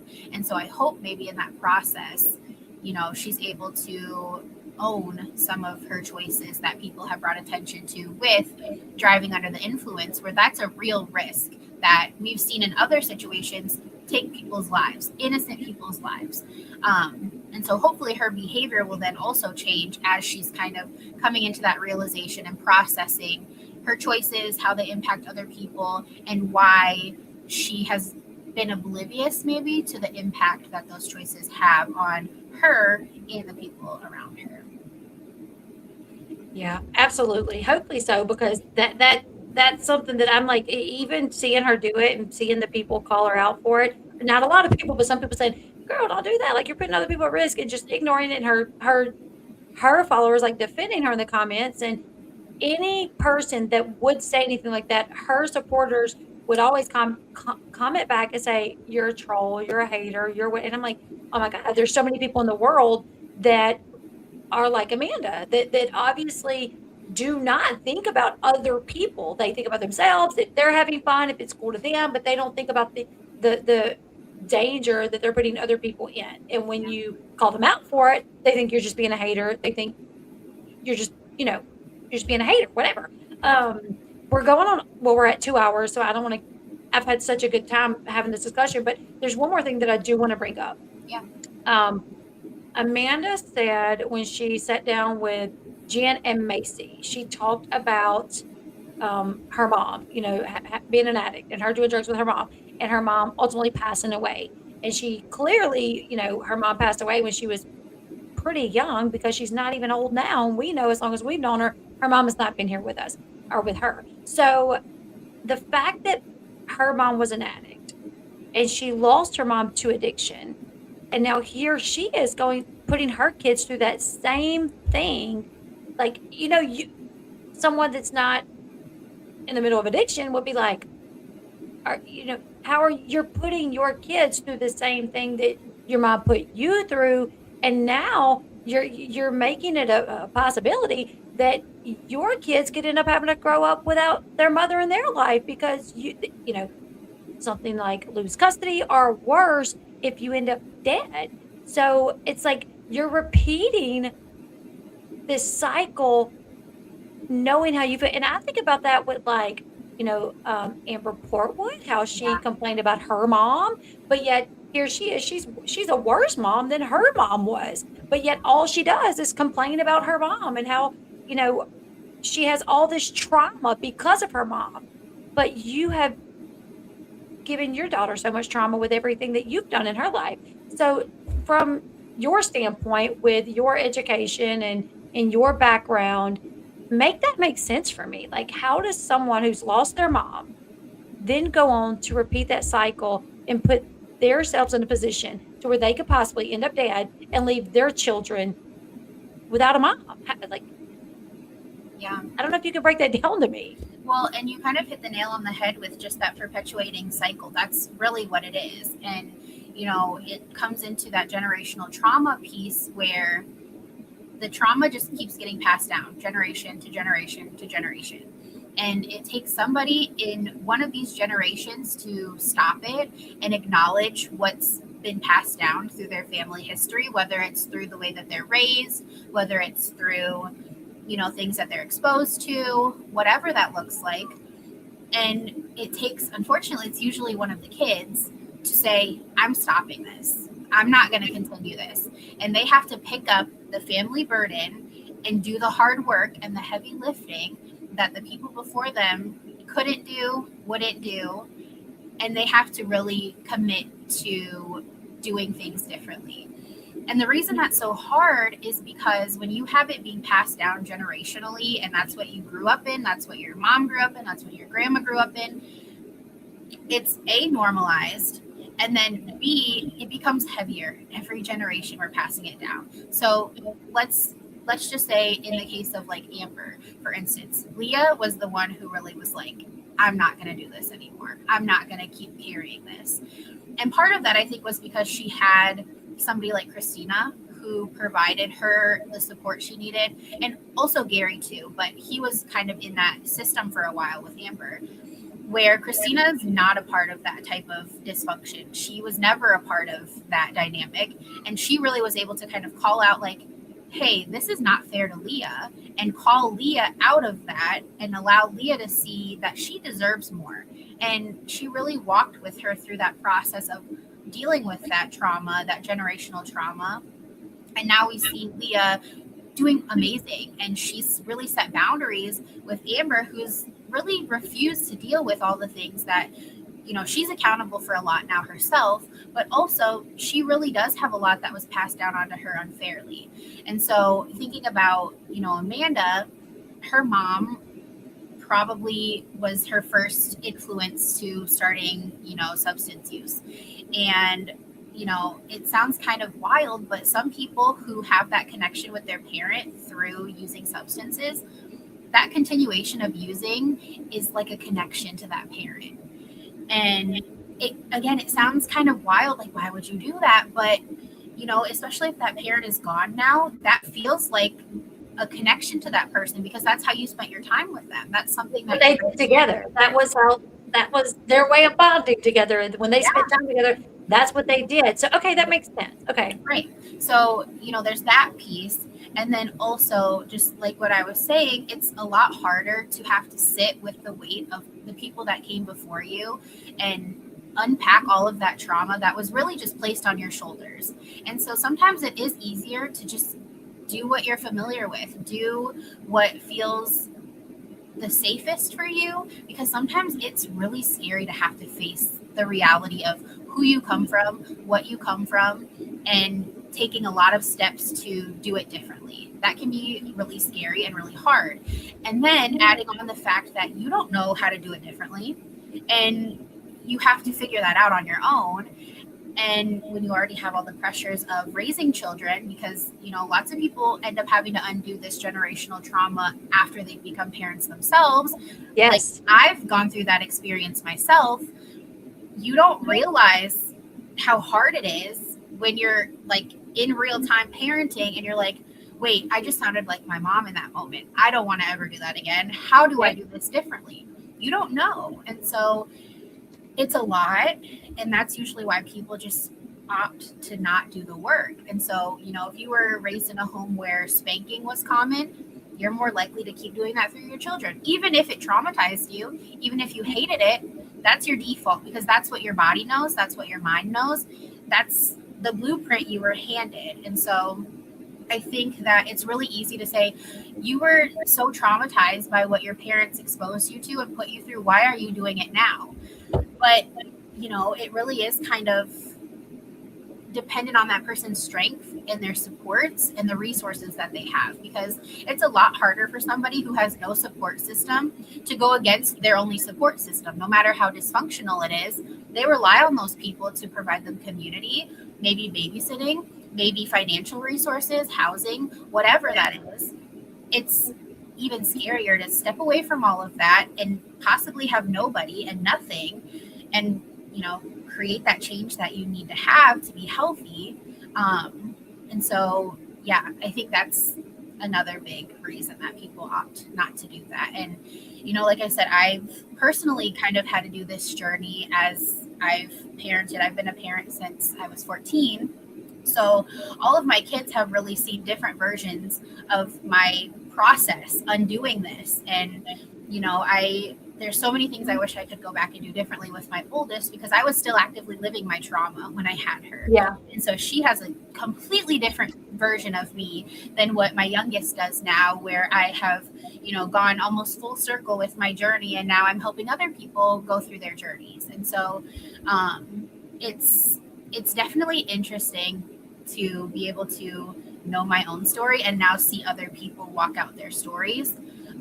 But it is really helpful too, for me especially, to see, like, I'm not the only person who had to undo all of these things. Like, this isn't like a woe is me where, oh my gosh, why couldn't these people, get it together for me? Nobody else would have to, deal with all this stuff just to be able to live a normal life. Like, so many people are carrying the same type of generational trauma, these cycles, and people just want to know how to break it. They want to know how to just have a normal life, a healthy life, a happy life.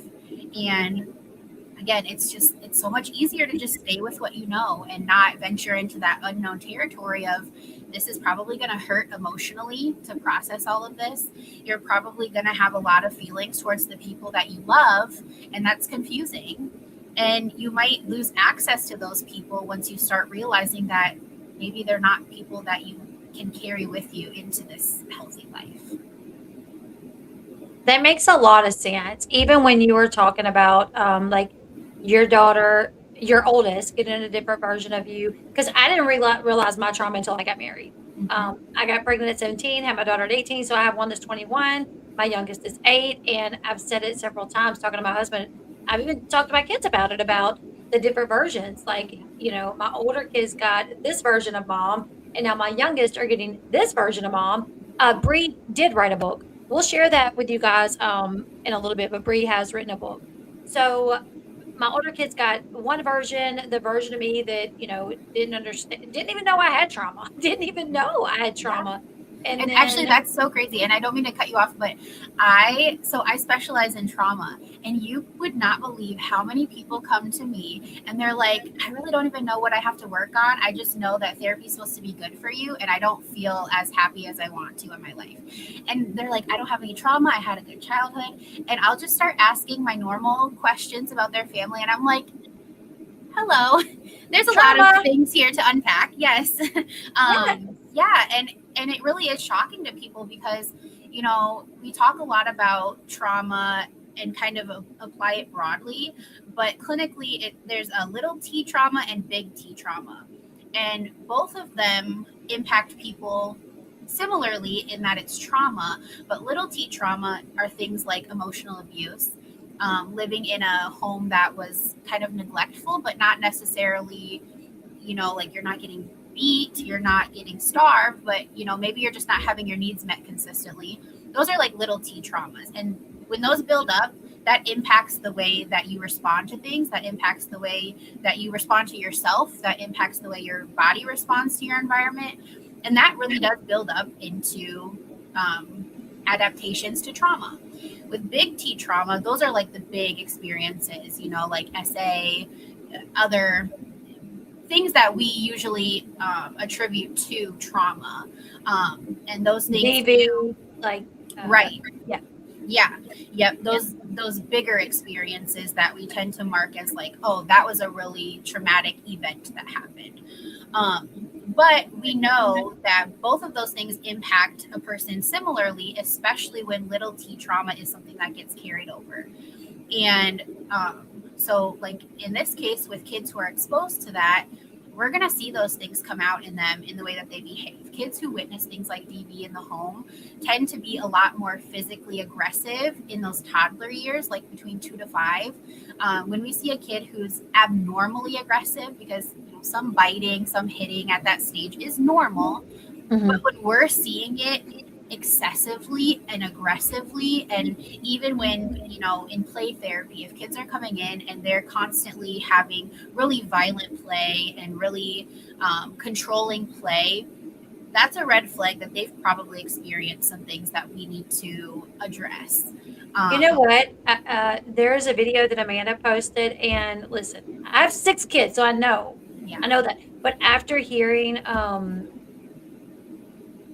about like the DV that had been going on between Ryan and Amanda, there's a video of Ryan and Amanda laying on the floor, and he's like, she's laying on top of him, he's like rubbing her back, and Presley is like facing away from them at first. She has like a little toy, and she picks the toy up and she turns around, and right when she turns around, Ryan and Amanda both go, and then she throws the toy at them, you know, and they're like, ah, and they're like laughing, and they're like, no. I'm like, yeah, could it just be like whatever, like innocent, because you know some kids do it, or could this be? I mean, she seemed stressed out for some reason. Like, you really go back and watch Presley, when she turned around and she threw it, she seemed to get mad. She started crying, and they were like laughing about it, you know, like, no, like, yeah. And I'm actually, like, what you know what comes up in my head immediately when you say how Presley reacted when she was preparing to throw it?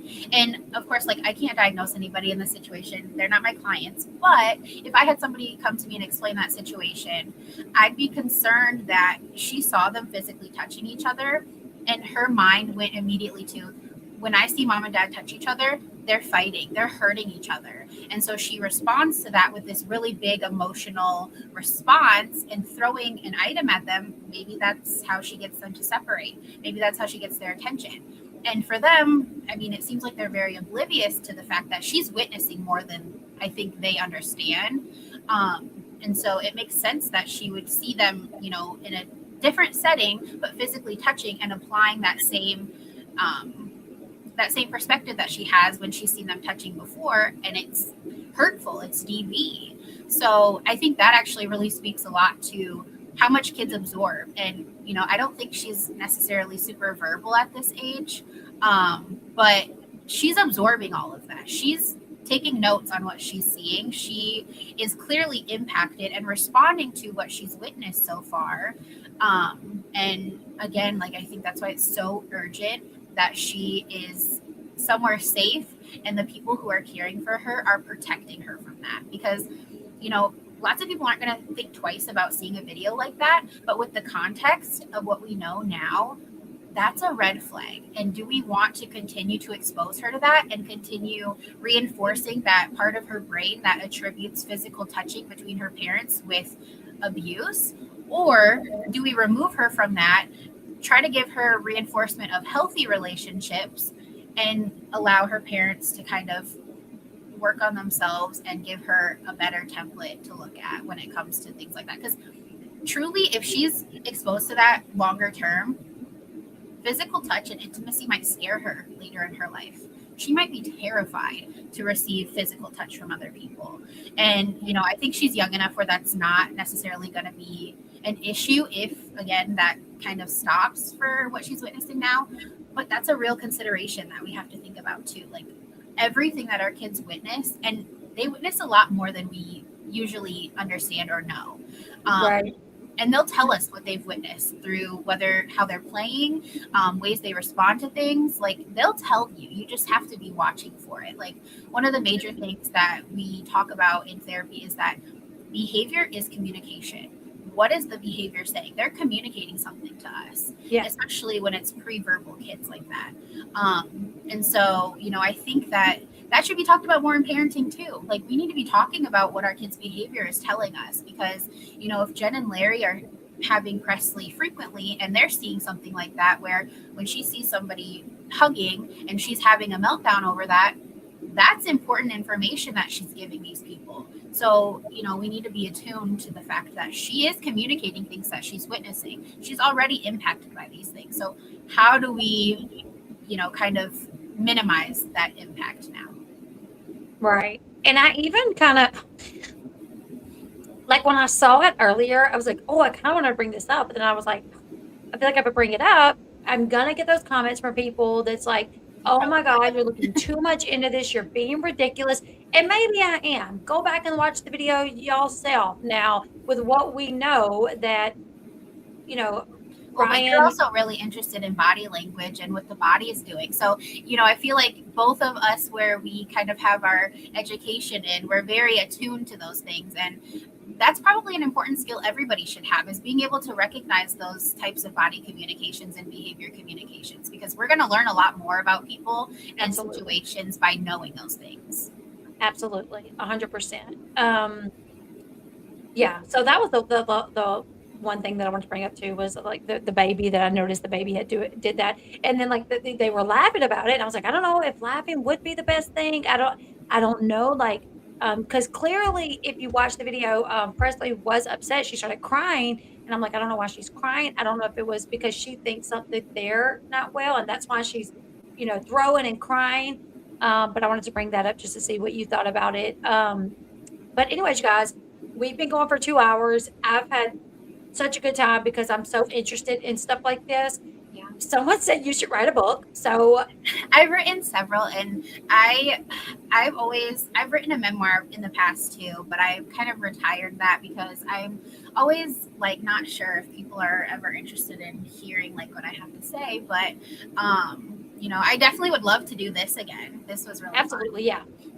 Yeah, we have to do this again, because before we got on the live, we talked about Kale, Janelle and Jace and his upbringing. I would love to talk to you about that. Yeah. Is your book up? Like, I know you sent me a copy of it, but is it actually, like, up for sale right now? Or, yeah, like, can you get it? Yeah, I self-published both of them on lulu.com, and I can send you just like the link where it shows the two that I have available right now. Okay.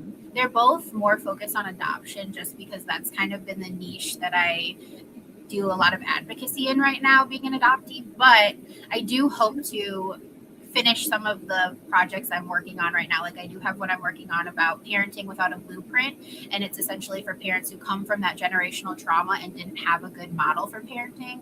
I'm working on that. I just have kind of burnt out a little bit from writing lately, but yes, I will have more coming out. Okay, so she's gonna give me the link right now. The link to her TikTok is in my page. I'll show you guys too. That way, um, this is her page, and I am all about her doing more. Um, this is her page. Link to her page is in my description box. I will get the links to her books if you guys want to go check them out. Hannah said Bri, 2 words, audiobook. Um, Definitely gonna have Bri back on with me to discuss more because there's so much more adoption because you know about adoption. So I'm all here for you to kind of break down. I'm really big too into with Kale. I want to know more about Kale, what you think about Kale because she was raised, she didn't have Kale's mom parents. is so similar to my bio mom that, and I won't say exactly the same, but a lot of those similar themes of just like her mom was so selfish and was also her first critic. And I resonate with that so much. And I feel like a lot of pieces of our story since she's, become an adult and really built a life for herself, a lot of crossover because, she gets a lot of crap for having lots of kids. And so do I. And, I am married and have them with my husband, but people still have the same comments about it. People still judge. And, we both have had babies and been raising babies through college and really built professional lives and families for ourselves. And so, yeah, I definitely think that she gets a lot more hate than she deserves because besides all of those things, like she's really put in a lot of work to get where she is. So, And statistically speaking, yeah, her growing up in the environment that she was in, absent father, mom kicks her out, teen mom, yeah, she could have drug addict, like she could have, mhm, statistically speaking, she could have went down several wrong paths. yeah, So she's not perfect. She's made her mistakes. She's right. obviously has her issues with, dating, and it's like she But that's to be expected. That's not shocking. That makes sense. So, that's yeah, what I was saying. yeah, I it told makes Kel that on sense. her podcast. I said, to me, it makes sense why you are like always in a relationship and you've had so many kids Right, because you didn't have like a family growing up like right, most children do. Most yeah, children have their parents. You didn't have that. So it's like you grew up and subconsciously was like, I will always have a family. I will have my kids. I will have me a man, and you're trying to right. find the right man because you just so desperately Well, you and honestly, I don't even think if finding the right man was part of her journey. I'm not going to speak for her, but I know that like if you grew up in a system or environment where you didn't receive unconditional love, you have children to pour your unconditional love into them. And selfishly, if you come from that place too, you might be having kids because you want that reciprocal love back. And is that the best way to parent? No, but it makes sense again with that trauma, with that history. It makes sense that you would want to have somebody who is a source of love and that you can provide your love into. And so I think, like, looking at her story, it makes sense to me. Obviously, are there things that, she could still work on and still process through and, maybe get healthier in? Of course. I could say that about myself too. I'm married and, all but my oldest is with my husband. I still have a lot of work to do in our marriage to get it to where I would like it to be. I still have a lot of work to do in my parenting. I still have a lot of work to do in my we other all do relationships. though. Right, None right, of us is perfect. So we right, all have work that needs to be done. right. And I think one thing about Kayla is that she owns that. She is not shy about saying that she's not a perfect person. And so I think she's an easy target though, because she does have like on the surface a lot of things that you can pick apart. But if we look a little bit deeper at her story, like it makes sense. It really makes sense. That's what I've said. I told her when I went on a podcast, I said, it makes so much sense to me. It does. It makes sense. And honestly, even though her having multiple children by different baby daddies is, going to bring trauma to her kids and their lives, the trauma could have been much worse. It could have been them having a mom that was an addict, or them having a mom that, didn't further her education and just went off the deep end. And it could have been, way worse. So yeah, does she have, and we all, unfortunately, everybody is going to inflict some sort of trauma on their kids. It's just inevitable. That's the one thing I tell people, because I see a lot of couples too, and they all want to be the best parents, which I applaud them for. But parenting is the one job you will always fail at, because no matter what decision you make, it's gonna end up being the wrong one at some point to your child. That's just how it is. It is. And, if you ask your child which option you should pick when it comes to parenting them, they'll tell you to pick one, you do that one, and they'll still tell you that you were wrong. That's just part of parenting. It is. And the goal is really to just show up. Like, I think it's 30% of, you only have to show up 30% to be a good parent. Everything else is just like doing your best. Like, the bar is so low to set your kid up for success that showing up is really the marker for being a good parent. Because a lot of parents are not showing up for their kids. They have somebody else raising them. They have screens raising them. And that's not to villainize people who rely on those things, but it's just to kind of get you thinking about, kids really just need connection. They need stability. They need consistency. Kids crave structure. We know that. Kids will try to push against limits and structure, but that's because they want you to be the person to hold them to that expectation, because that's what teaches them that that's what life is about. And so that's really the most important thing. And like you said, everybody's going to screw up their kids in one way or the other. Our goal is to just do it in the least amount that we possibly can. Right. Absolutely. And try to be there for them as much as we can. Okay. So Bri, thank you so much. This is not the last time you guys are going to see Bri on my page, because this has been one of the funnest, not funnest, just most informative streams that I've had. And I guess because it is something I'm so interested in, is trying to understand why people's brains work the way they work and why they do the things that they do. And how does this make sense to me, but not them? Or why is this person saying this, but I don't get that? So I love when somebody can explain things to me and help me understand something. So and I love talking about all of these things. That's why I went to school for it, because I love learning about this. I had to make sense of things that I lived through, and now it makes sense to me, and I love sharing that with other people too. Yeah, it seems like you do. So I'm so happy that that you follow me. So I had this connection to be like, hey girl, we got to get you on. And hopefully I'll see you other places, because I think you really could. I don't know. I think you have a lot of information that could really help people. So you guys go follow Bri. She's over. Are you anywhere other than TikTok right now? So yes, but I only really use TikTok right now. I have such like a small page that I haven't really poured into anything else at this point. I probably should kind of build up my other socials, but you should. Right now TikTok is really where to find me. Okay, so you can find her on TikTok. I'll get the links for her books, and we're going to have her on more, because this was interesting. We're going to talk about Kale, Jace, Kate, Ty, all of them. We're just going to have to get together with some schedules to get her on, and you guys are going to be seeing more of her. Thank you so much, Bri. Thank you, everyone that came in. I cut you off. I said thank you, and then didn't even let you respond. So thank you so much, Bri, for coming. You guys on the way out, if you guys don't mind. Absolutely. And we're going to get together, because you're going to have to come back on like soon. But we'll see all of you guys in the next one. Go follow Bri. She has some videos up on her TikTok already of reality TV people. So I think they're going to be really interesting to you guys. That actually came across one of her videos, and I was like, I need to get her on here, because this was interesting. So you guys go check her out. Hit that thumbs up button on the way out. Thank you for everyone that was here. I think someone W's gifted 5 Elle Bee memberships. So thank you so much. Grace, you sent the super chat. Thank you so much. You guys are so appreciated. And we will see all of you guys in the next one. Bye, guys. Bye.